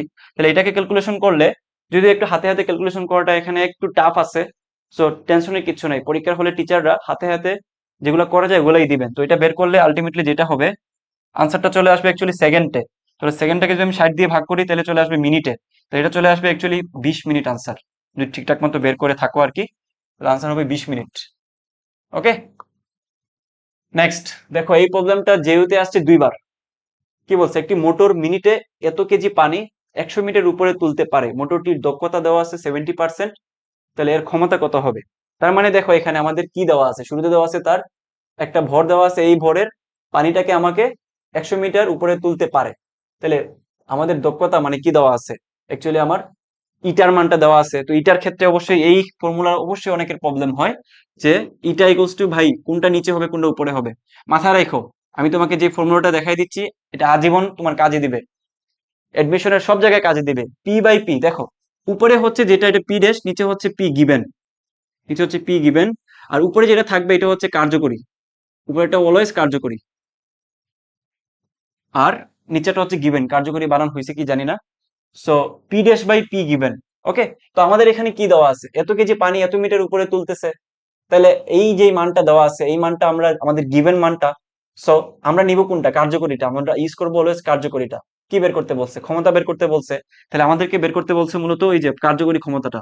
তাহলে পি ড্যাশ ইকুয়ালস টু হবে eta into P given, P given, তাই তো? এটুকু আমরা বুঝছি। এটুকু বুঝে থাকলে আমরা এখন ফর্মুলাটা ইউজ করি, তাহলে আমাদের আনসার বের হয়ে চলে আসবে। এখানে কি করব দেখো, এখানে আমরা ইউজ করব যে পি ড্যাশ ইকুয়ালস টু, এখানে কত দেওয়া ছিল 70%, তাই না? তাহলে 70%, তাহলে ডিভাইডেড বাই এখানে কত হবে 100, মানে হচ্ছে 0.7। একটু একটু বুঝছি আমরা সবাই। ওকে, আচ্ছা। তো এখন হচ্ছে পি গিভেন, তাই না? তো পি গিভেনটা আমরা কি জানি, পি গিভেনটা হচ্ছে আমাদের M G H divided by কত, টি। তাহলে আমাদেরকে এখানে টির মানটা দেওয়া আছে, 100 মিটার উপরে তুলতে বলছে, তাই না? তাহলে 100 মিটার উপরে তুলতে হলে মিনিট বলছে, মিনিট, তার মানে প্রতি মিনিটে মানে হচ্ছে তোমার 60 সেকেন্ড। তাহলে 0.7 ইন্টু, খেয়াল করো, যেহেতু আমাদেরকে বলছে এত কেজি পানি, আমাদের ভরটা দিয়ে দিছে, আমাদের ভরটা কিন্তু দিয়ে দিছে। সো এই ক্ষেত্রে আমাদের এম এর মানটা কি হবে, এম এর মানটা হবে 5 ইন্টু 10 টু দি পাওয়ার কত, 5 কেজি, ইন্টু জি এর মানটা হচ্ছে 9.8, ইন্টু এইচ এর মান কত দেওয়া আছে, 100 মিটার। 100 মিটার, এখানে কিন্তু কুয়ো বলে নাই। সো এখানে আর তোমার এইচ এর নিয়ে প্রবলেম নাই। টিটা হচ্ছে কত, 60। ওকে, তাহলে এটা যদি তুমি একটু ক্যালকুলেট করো, তাহলে এটা ক্যালকুলেট করলে যে মানটা আসবে, এই মানটাকে তুমি কি দিয়ে ভাগ করবা, এই মানটাকে তুমি ভাগ করবা 746 দিয়ে। যেহেতু তোমার প্রত্যেকটা মান এখানে কিসে দেওয়া আছে, প্রত্যেকটা মান দেওয়া আছে আমাদের এইচপি তে, প্রত্যেকটা মান দেওয়া আছে এইচপি তে। তাহলে এইচপি তে থাকলে ডেফিনেটলি আমরা এইচপি বের করি কিভাবে, 746 দিয়ে ভাগ করে। তাহলে এটা আনসারটা যদি ঠিকঠাক মতো বের করতে পারো, আনসার আসবে হচ্ছে তোমার এ নাম্বার। এ নাম্বার নাকি তোমার বি নাম্বার, আই গেস। দেখো, এটা ক্যালকুলেশনটা একটু জটিল, এটা হচ্ছে তোমাকে ক্যালকুলেটর দিয়ে বের করতে হবে। বাট আমি যদি একটু ট্রাই করি তাও, খেয়াল করো তো, এখানে মনে করো যে 6 আছে, তাই না? তাহলে 6 থাকলে 6.0, তাই না? তাহলে 6.0 হইলে এখানে 6 × 10 হবে 60। তাহলে 6 দিয়ে আমি এটা মনে করি 5.5, না, এখানে 6 আছে, তাহলে দুইটা কাটা দিছি। তাহলে এই 10 দিয়ে এটাকে ভাগ করলে এখানে থাকে শুধুমাত্র একটা 10। সো এখান থেকে আমরা 9.8 × 10 মানে কত, 9.8 × 10 মানে হচ্ছে কত, 98, ইন্টু 0.7 কে আমরা লিখতে পারি 7 × 10 টু দি পাওয়ার -1, ইন্টু এখানে আছে কত, এখানে আছে 10 টু দি পাওয়ার কত, 5। তাহলে এই জিনিসটাকে আবার কি দিয়ে ভাগ করতেছি আমরা, 746। তাহলে একটু খেয়াল করো তো, এখানে 746 মনে করো যে নাই, মনে মনে কল্পনা করে, এখানে আছে 7.00 × 10 টু দি পাওয়ার স্কোয়ার, তাই না? 700 ধরে নিচ্ছি 746 কে, এটা দিয়ে এটাকে ভাগ করলে থাকবে হচ্ছে 10 to the power cube. So ultimately আমার এখানে যেটা থাকতেছে 98 × 7 মানে হচ্ছে 7 8 56, তারপর হচ্ছে 7 নং 63, তাহলে 635, ঠিক আছে? 7 8 56, 56 হচ্ছে, সরি উল্টা বসাই দিছি, সরি, দেখছো গুণ অঙ্কই পারি না। 7 8 56 হচ্ছে 6, হাতে থাকলো 5, তাহলে হচ্ছে 8 নং, 8 নং নাকি 7 নং 63, 64 65 66 67 68, তার মানে হচ্ছে 68। তাহলে এই মানটা দেখো, এই পুরা মানটা হচ্ছে কত, তোমার 686। আর এখানে একটা কি আছে, এখানে হচ্ছে একটা 10 টু দি পাওয়ার -1 আছে, তাহলে এটাকে ভাগ করে দিলে এখানে থাকবে 10 স্কোয়ার। ওকে, তাহলে আলটিমেটলি যেটা থাকতেছে এখানে 686 ইন্টু 10 স্কোয়ার ডিভাইডেড বাই কত, 7। তো মনে করো যে এখানে 686 দেওয়া নাই, মনে করো, জাস্ট কল্পনা করে নাও, এখানে দেওয়া আছে, মনে করো যে তোমার, কল্পনা করে নাও বুঝার সুবিধার্থে, 700 দেওয়া আছে মনে করো যে, তাহলে 7 দিয়ে এটাকে ভাগ করলে থাকবে হচ্ছে 100। তাহলে 100 ইন্টু 10 স্কোয়ার, তাহলে দুইটা শূন্য আর দুইটা শূন্য মানে 4টা শূন্য। তাহলে দেখো 1 2 3, 1.123, তাহলে এখানে 3টা শূন্য আছে, মানে বুঝো নাই, ওয়ান, ওয়ানের পরে পয়েন্ট বসাও, বসালে এখানে কি হয়, একটা দুইটা তিনটা শূন্য, তো এটা হবে না। তাহলে এটাও তো হবে না, এখানে, এখানে হচ্ছে তোমার দুইটা শূন্য, আর যেহেতু এখানে 4টা শূন্য আছে, সো এটাও হবে না। তাহলে একটু খেয়াল করো তো, এখানে কয়টা শূন্য আছে, 100 × 10 স্কোয়ার, মানে অ্যাকচুয়ালি এখানে কত আছে, 1.0 × 10 টু দি পাওয়ার 4, তার মানে একের পরে 4টা শূন্য। তাহলে 1 পরে .1 দিলাম, মানে পয়েন্ট দিলাম 1 এর পরে, তাহলে 1 2 3 4, এই যে 4টা ঘর আছে এখানে, তাহলে আনসার হবে এইটা। বুঝছো, বুঝছো?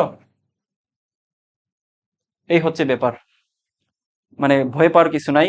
হয়তো এই ক্যালকুলেশনটা একটু জটিল করে দিছে, বাট আশা করতেছি তোমাদের যে প্রবলেমগুলো আসবে ওইগুলো অবশ্যই অবশ্যই মানগুলো এমন ভাবে সেট করা থাকবে যেগুলা তুমি সলভ করতে পারো। জাস্ট একটা আইডিয়া আমি মাথায় জেনারেট করছি, করে আমি দেখছি যে পয়েন্টের পরে আসলে কয়টা শূন্য আসে ধরে ধরে। ছিল আমার তোমার 746, ধরে নিছি 700। ছিল আমার এখানে কত 5.5, ধরে নিছি কত 6। সো এইভাবে করে আগাইছি, আগায় দেখছি যে আমার প্রথমটাই আনসার চলে আসে, তাই না? কারণ এগুলো সিমিলার টাইপের জিনিস, কোনটা আনসার আসে তুমি এখান থেকে আসলে ডিসিশনটা মেক করতে পারবা না। সো বেটার হয় একটু ক্যালকুলেশন করে নেওয়া।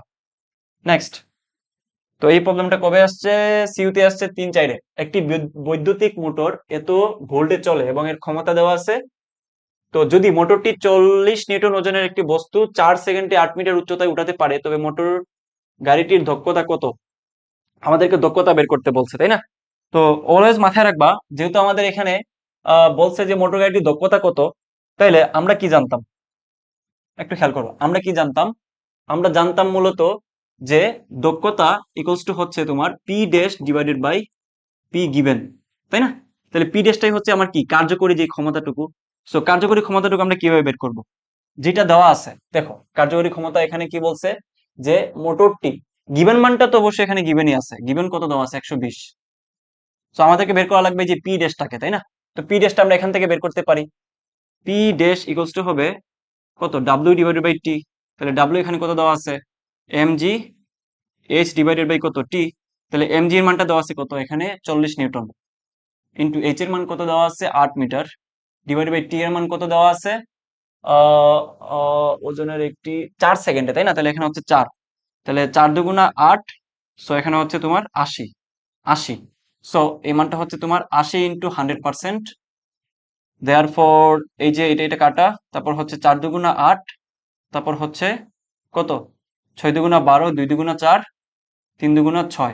তাহলে আলটিমেটলি হচ্ছে 2/3 ইন্টু কত 100, 4 দুগুণা 8, 3 4 12। তাহলে এটার মানটা হচ্ছে সিমিলারলি কত আসে দেখো তো, 33.33 ইন্টু 2। সো এখানে হবে কত 66.67%। বুঝা গেছে? 3 দিয়ে 100 কে ভাগ করলে হয় 33.33, ওটাকে আবার 2 দিয়ে গুণ করলে হয় 66.67। দ্যাট মিনস এখানে আমরা 67 পয়েন্ট বা 67% ধরে নিতে পারি। বুঝছো? বুঝা গেছে? খুব একটা আহামরি কঠিন না। এখানে সবচেয়ে বড় প্রবলেমটা হয় যে ভাই কোনটাকে আমি কি ধরবো, কোনটা গিভেন মান আর কোনটা হচ্ছে কার্যকরী মান। সো আমি আশা করি এই যে ফর্মুলাটা দেখাইছি এরপর থেকে আর কোনো কনফিউশন থাকবে না। নেক্সট, এই প্রবলেমটা আসছে তোমার খুলনা ইউনিভার্সিটিতে 12-13-তে। রেগিং ফ্রি একটা ভার্সিটি, খুবই ভালো একটা ভার্সিটি। যাদের রেগিং ভালো লাগে না, রাজনীতি ভালো লাগে না, ওটাতে ভর্তি হইতে পারো। 0.5 মিটার লম্বা একটি মই দেয়ালের সাথে 60 ডিগ্রি কোণে হেলানো আছে। 65 কেজি ভরের এক ব্যক্তি 12 কেজি ভরের একটি বোঝা সহ 20 সেকেন্ডে মই বেয়ে ছাদে উঠে, প্রযুক্ত ক্ষমতা কত? তো একটু খেয়াল করো, মইয়ের কথা বলছে, তাই না? তো মইটা কিসের সাথে কোণ করছে মাথায় রাখো, দেয়ালের সাথে কোণ করছে। তার মানে ব্যাপারটা একটু খেয়াল করো তো। তোমাকে অলরেডি অনেকগুলা প্রবলেম আমি দেখাই আইছি এটা। সো এটা না পারার কিচ্ছু নাই। এটা যদি না পারো তাহলে আমার আসলে সব কষ্ট বৃথা। তাহলে এই হচ্ছে আমাদের সেই মইটা। সো কোনটা কার সাথে করছে, কোনটা করছে মূলত এই যে এই দেয়ালের সাথে, এইটা। তো এইরকম কন্ডিশন থাকলে মাথায় রেখো, আমি বলছিলাম নিচে কোণ থাকলে হয় কি, এটার ক্ষেত্রে হয় অ্যাকচুয়ালি তোমার নিচে কোণ থাকলে হয় cos থিটা। নিচে কোণ থাকলে কি হয় cos থিটা। উল্টা বলে দিছি দেখো, নিচে কোণ থাকলে হবে তোমার sin থিটা। sin থিটা মাথায় রেখো, নিচে কোণ হলে sin থিটা, আর যখনই তোমার উপরে কোণটা হবে তখন হবে cos থিটা। এটা মুখস্থ করে রাখো, জাস্ট মুখস্থ করে রাখো, মুখস্থ করে রাখো, মুখস্থ করে রাখো। অলরেডি অনেকগুলা প্রবলেম দেখাইছে, অনেকগুলো, একটা দুইটা না। নিচের সাথে কোণ হইলে sin থিটা, উপরে হইলে হবে cos থিটা। সো বলছে আমাদের ক্ষমতা বের করার জন্য। সো আমরা তো সবাই জানি যে P equals to W by T. So W মানে হচ্ছে তোমার M G H divided by T. So যেখানে তোমার এমটা হচ্ছে দেখো দুইটার যোগফল হবে 65 কেজি, আর কত কেজি আছে 12 কেজি। তার মানে হচ্ছে তোমার 65 প্লাস 12 ইন্টু জি মানে হচ্ছে 9.8 ইন্টু এইচ এর মান কত দেওয়া আছে, এইচ এর মান দেওয়া আছে হচ্ছে 7.5। ঠিক আছে? তো এখানে এম জি এইচটা কি তোমার 7.5 হবে, নাকি হবে তোমার অ্যাকচুয়ালি এইচ cos থিটা নাকি sin থিটা বলো তো? যেহেতু আমার কোণ করতেছে উপরের সাথে, তাহলে হবে cos থিটা। তার মানে হবে তোমার 7.5 cos থিটা। কত ডিগ্রি বলছে? বলছে 60 ডিগ্রি। বুঝছো? আমি আগেও অনেকগুলো প্রবলেমে দেখাইছি তোমাদেরকে বেসিকটা দেখাইছি তোমাদেরকে আমি অন্য একটা ক্লাসে নিউটনিয়ান বলবিদ্যায়। বাট আমি যেহেতু অনেকেরই কনফিউশন তৈরি হয়ে মুখস্থ করতে বলছি, যখনই নিচে কোণ বলবে তখন তোমরা ইউজ করবা সাইন থেটা, যখন উপরে দেয়ালের সাথে কোণ বলবে তখন ইউজ করবা কস থেটা। শেষ, আর কোনো প্যাচ গুস কিচ্ছু নাই। তো যেহেতু আমাদের কোণ বলছে উপরের সাথে, এই জন্য আমরা কস থেটা নিছি। সো এখানে হবে কত, টি এর মানটা কত দিচ্ছে, টি এর মানটা দিচ্ছে হচ্ছে 20 সেকেন্ড, তাই না? 20 সেকেন্ড। সো এখান থেকে যদি আমরা cos থিটা মানে হচ্ছে কত, হাফ, তাহলে হাফ দিয়ে যদি আমরা এখানে 9.8 কে ভাগ করি তাহলে হবে 4.9। সো এখান থেকে আমাদের আর কি কি আসতে পারে দেখো, 65 আর 12, তাই না? একটু হিসাব করি আমরা, চলো। সবগুলো ওয়াটে দেওয়া আছে, সো আমাদের এখানে এইচপি এর কোনো কাজ নাই। সো এখানে আছে তোমার 65, 5 আর 2 কত, 7, 6 আর 1 কত, 7, 77 ইন্টু 4.9 ইন্টু 7.5 ডিভাইডেড বাই কত, 20, তাই না? তাহলে 20 যদি থাকে তাহলে একটু খেয়াল করো তো, এই জায়গাটাতে উম এটাকে একটু মনে মনে মনে তুমি কত ধরে নাও, 80 ধরে নাও, এটাকে 80 ধরে নাও, এটাকে 80 ধরে নাও, আগেরটার মতোই, এটাকে 80 ধরে নাও। 80 ধরে নিলে এটা দিয়ে ভাগ করলে হবে কত, 40 দুগুণা 80, তাহলে 40, 49 ইন্টু 4 ইন্টু 7.5, দ্যাট মিনস হচ্ছে তোমার কাছাকাছি চলে আসে কিসের মানের, 150 সামথিং। দেখো এখন গুণ করবা 40-এর সাথে তোমার 49, দ্যাট মিনস 4 ইন্টু কত হবে, একটু খেয়াল করো, 4 ইন্টু 10 মানে 40। তাহলে এই দোষ দিয়ে যদি আমি 9.8 কে গুণ করি তাহলে হবে 4 ইন্টু 98, সাথে একটা 7.5 কি হবে, গুণ হবে। তাহলে এটা গুণ করলে দেখবা যে 15 সামথিং আসে, দ্যাট মিনস এখানে 15, এই যে একটা মানি আছে এখানে, এই যে 141.5 ওয়াট। জাস্ট একটু ধারণা নেওয়ার জন্য আর কি, ক্যালকুলেশন খুব একটা জটিল না, চেষ্টা করলেই পারবা। এর আনসার হচ্ছে এইটা।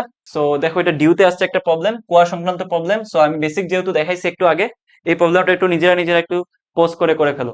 একটি পানিপূর্ণ কুয়ার গভীরতা দেওয়া আছে 12 মিটার এবং ব্যাস দেওয়া আছে এত। একটি পাম্প 24 মিনিটে কুয়াটিকে পানি শূন্য করতে পারে। পানির ঘনত্ব দেওয়া আছে, পাম্পটির ক্ষমতা কত। সেম এজ আগের প্রবলেম, সেম এজ আগের প্রবলেম করে দিতে হবে। জাস্ট ফর্মুলাটা লিখে দিচ্ছি। দেখো আমাদেরকে বলছি কি, পানিপূর্ণ কুয়া, পানিপূর্ণ কুয়ার ক্ষেত্রে আমাদের এইচ এর মানটা কি হবে, এইচ এর মানটা হবে actually just H equals to হবে এইচ ডিভাইডেড বাই 2। এটা কিভাবে আসছে, এটা আমি কিন্তু তোমাদেরকে একটু আগে দেখাইছি, জাস্ট আগে একটু ব্যাক যাও, কনসেপ্টটা দেখো। বারবার কনসেপ্ট দেখালে ক্লাসটা লেন্দি হয়ে যাবে।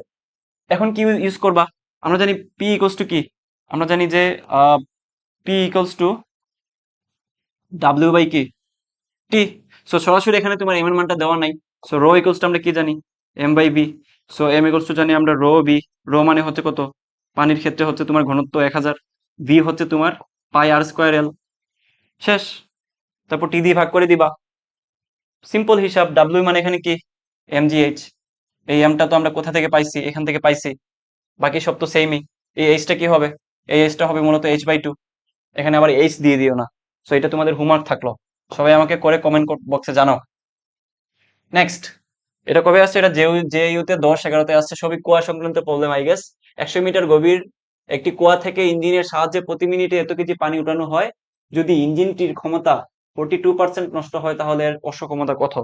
দেখো বলছে 42% নষ্ট হয়, তার মানে কতটুকু থাকবে বলতো, 100 মাইনাস কত, 42%, তাই না? 42% নষ্ট হয়, তার মানে অ্যাকচুয়ালি ভালো থাকে কতটুকু, এখানে হচ্ছে 8, এখানে হচ্ছে তোমার 58%, তাই তো? তাহলে আমরা তো জানি যে কর্মদক্ষতা ইকুয়ালস টু পি কার্যকরী ডিভাইডেড বাই পি গিভেন। তাহলে এই ক্ষেত্রে এখন জাস্ট আমরা কি করব, জাস্ট আমরা আগের ফর্মুলাগুলো ইউজ করব। তাহলে আগের ফর্মুলা ইউজ করলে আমরা কার্যকরী ক্ষমতাটাই সবসময় ইউজ করি। তাহলে পি ড্যাশ ইকুয়ালস টু কি হবে, এখানে পি ড্যাশ ইকুয়ালস টু হবে 58% ইন্টু কি হবে, পি গিভেন, তাই তো? তারপর এখান থেকে আমরা কি বের করতে বলছে, এর অবশ্য ক্ষমতা কতটুকু, তাই না? তাহলে এই যে পি গিভেনটা বের করতে, বা পি ড্যাশটাই মানে কার্যকরী ক্ষমতাটা বের করতে বলছে। সো 58 মানে হচ্ছে কত, 0.58 ইন্টু পি গিভেন মানে হচ্ছে কত, W divided by T. So এখন আমরা সিম্পলি বসাবো 0.58 ইন্টু ডাব্লিউ মানে কত, M G H divided by T. That means এখানে হবে 0.58 ইন্টু এম কত, এম এর মান হচ্ছে তোমার কত, 10⁻³ জি মানে হচ্ছে 9.8 ইন্টু এইচ এর মান কত, 100 মিটার। 100 মিটার ডিভাইডেড বাই, এখানে টি এর মানটা কত দিছে, টি এর মানটা বলছে প্রতি মিনিটে, তাই তো? প্রতি মিনিটে, তার মানে হচ্ছে 60। তাহলে এটা একটু ক্যালকুলেশন করো, ক্যালকুলেশন করলে কত আসে দেখো, এটা এইচপি হবে, তাই না? তাহলে এটাকে আবার 7 4 6 দিয়ে ভাগ করতে হবে, তাহলে এটা আসছিল হচ্ছে 10 11 তে, তাই না? সো এটা হচ্ছে ক্যালকুলেটর টাইপ, যেহেতু একটা তোমাদেরকে আমি করে দেখাইছি, সো এটা তোমরা নিজেরা একটু ট্রাই করো। সেম টাইপের জিনিস আমি করে দেখাইছি, এই যে একটু পিছনে গেলেই বুঝতে পারবা, এইটা মনে হয়, তাই না? এই যে এই প্রবলেমটা কিন্তু আমি তোমাদেরকে করে দেখাইছি। সো সেম টাইপের জিনিস একটু নিজেরা নিজেরা একটু ট্রাই করো। ওকে, একটা নিজেরা ট্রাই করো। হোমওয়ার্ক থাকলো এটা আমাকে কমেন্ট করে জানাবা। জাস্ট ফর্মুলাটা মনে থাকলো এবং মাথায় রাখো, এখনকার যে প্রবলেমগুলো দেওয়া হয়, টিচাররা যেগুলো দেন, ফর্মুলাটা সেম থাকে, কিন্তু মানগুলো তোমাদেরকে ক্যালকুলেটর দিয়ে বের করা ছাড়া হাতে হাতে বের যেগুলো করতে পারবো ওগুলোই দেওয়া থাকে। সো টেনশনের কিচ্ছু নাই। তো দেখো, এটা খুলনা ইউনিভার্সিটিতে আসছিল। একটি পানিপূর্ণ কুয়ার গভীরতা 10 মিটার এবং ব্যাস দেওয়া আছে, পাম্প 20 মিনিটে কুয়াটিকে পানি শূন্য করতে পারে, পাম্পের অসক্ষমতা নির্ণয় করো। সেম টাইপের প্রবলেম, সেম টাইপের প্রবলেম অনেকবার দিয়ে বুঝাচ্ছি তোমাদেরকে, ভাই একই টাইপের প্রবলেম বারবার নিছেন কেন? বিকজ তোমাদেরকে বোঝানো যে ভাই এটা ইম্পর্টেন্ট, নাহলে তোমরা বুঝো না ইম্পর্টেন্ট। এবং এই জায়গা থেকে তুমি দেখছো অলরেডি 3 4টা প্রবলেম দেখাইছে, সো এটা তোমরা নিজেরা হোমওয়ার্ক করবা। নেক্সট, এটা হচ্ছে মোস্ট প্রবলেম আমাদের লাস্ট প্রবলেম। এটা পুষ্টতে আসছে 15 16-তে। একটি পানি পূর্ণ কুয়ার গভীরতা 10 মিটার এবং ব্যাস দেওয়া আছে, পাম্প এত মিনিটে কুয়াটি পানি শূন্য করতে পারে। সেম টাইপের প্রবলেম, সেম টাইপের প্রবলেম। এগুলা তুমি একটু আগেও দেখাইছি যে আমাদেরকে কিভাবে বের করতে হবে। প্রথমত হচ্ছে যখন আমাদেরকে তোমার এমটা দেওয়া না থাকবে, তখন আমরা এমটা বের করব rho equals to M by V থেকে। দেন এম ইকুয়ালস টু হবে তোমার 10⁻³ ইন্টু ভি হচ্ছে পাই আর স্কোয়ার এল, এটা থাকলো। তো যেহেতু একটা পানিপূর্ণ কুয়া বলছে, সেক্ষেত্রে এইচ এর মানটা হবে h/2। ঠিক আছে? তো আমরা ইউজ করব কি, P equals to M G h/2, যেখানে এইচটা হচ্ছে তোমার h/2, এমটা হচ্ছে মূলত এই যে, আর টিটা তো তোমার মেবি গিভেনই দেওয়া আছে 25 মিনিট, দ্যাট মিনস হচ্ছে 25 × 60। এটাকে সেকেন্ডে নিয়ে নিবা, তাহলে তারপরে তুমি একটু ক্যালকুলেশন করে আনসার চলে আসবে। আমার উদ্দেশ্য ছিল তোমাদেরকে ফর্মুলাটা বোঝানো। ফর্মুলাটা যদি বুঝে থাকো, তাহলে তোমার বাকি ক্যালকুলেশনটা তোমরা ইজিলি করে ফেলতে পারবা। সো এই প্রবলেমের মধ্য দিয়ে আমরা আজকের ক্লাসটা এখানে সমাপ্ত করতেছি। আশা করি যত ধরনের টাইপ পরীক্ষায় আসতে পারে সবগুলাই তোমাদেরকে দেখাই ফেলছি, এবং যেগুলো তোমাদেরকে বারবার করতে বলছি ওগুলো একটু স্টার মার্ক দিয়ে রাখো, এবং ওগুলো পরীক্ষায় আসতে পারে। সো কষ্ট করে তোমাদের জন্য ক্লাস নেওয়ার উদ্দেশ্য একটাই, যাতে তোমরা একজনও, যাতে যারা গ্রামে থাকো কিংবা পড়াশোনা আগে ঠিকঠাক মতো করো নাই, যাতে এই ক্লাসটা করে যদি পরীক্ষার হলে একটু হলেও তোমাদের সাহায্য হয়, তাহলে এই ক্লাসের কষ্টটুকু সার্থক হবে। একটা চাও তোমাদের প্রতি, এই ক্লাসটা যেহেতু কষ্ট করে নিচ্ছি আমরা রাত জেগে, ঘুমটাকে হারাম করে তোমাদের জন্য, একটা চাওয়া থাকবে, একটু প্রচার করো আমাদের চ্যানেলটার। এই ক্লাসটা তোমাদের বন্ধুদের সাথে শেয়ার করো, আমাদের চ্যানেল নিয়ে তোমরা একটু শেয়ার করো, যাতে করে তোমার এই একটা শেয়ারের মাধ্যমে তোমার অন্যান্য ফ্রেন্ডরাও যাতে এই ক্লাসটা করে ফায়দা পাইতে পারে, এবং তোমার এটা সব হবে, তাই না? তোমার একটা ফ্রেন্ড হয়তো বা কুয়ো সংক্রান্ত প্রবলেম বুঝতো না, বা শর্টকাট হয়তো জানতো না, সেই ক্লাসটার মাধ্যমে জানছে, দ্যাট মিনস তোমারই এখানে কি হবে, নেকি হবে, তোমারই লাভ হবে, তাই না? লসের কিচ্ছু নাই যে তোমার ফ্রেন্ড জেনে যাবে, তোমার থেকে বেশি বুঝবে, এই জন্য তোমার চান্স হারাবে না। যার ডিজিট যেটা আছে ওইটাই মানে শেষ পর্যন্ত আসবে, কেউ কারো রিজিক মানে কমাইতে পারে না। ঠিক আছে? রিজিক যেটা আছে এটা তুমি যে অবস্থায় থাকো, যেভাবেই থাকো, এটা তোমার আসবেই আসবে। সো ওই হিংসাত্মক মনোভাব থেকে বের হয়ে আমাদের এই ক্লাসটা একটু শেয়ার করো, প্লাস কোর্সে যারা ভর্তি হইতে চাচ্ছ তারা ডেসক্রিপশনে একটু চেক করিও, তাহলেই তোমরা সব ধরনের ডিটেলস এখানে পেয়ে যাবা। সো আজকে বিদায় নিচ্ছি এখানে, দেখা হবে অন্য কোনো ক্লাসে, নতুন কোনো টপিক নিয়ে, নতুন কোনো কনসেপ্ট নিয়ে। আল্লাহ হাফেজ।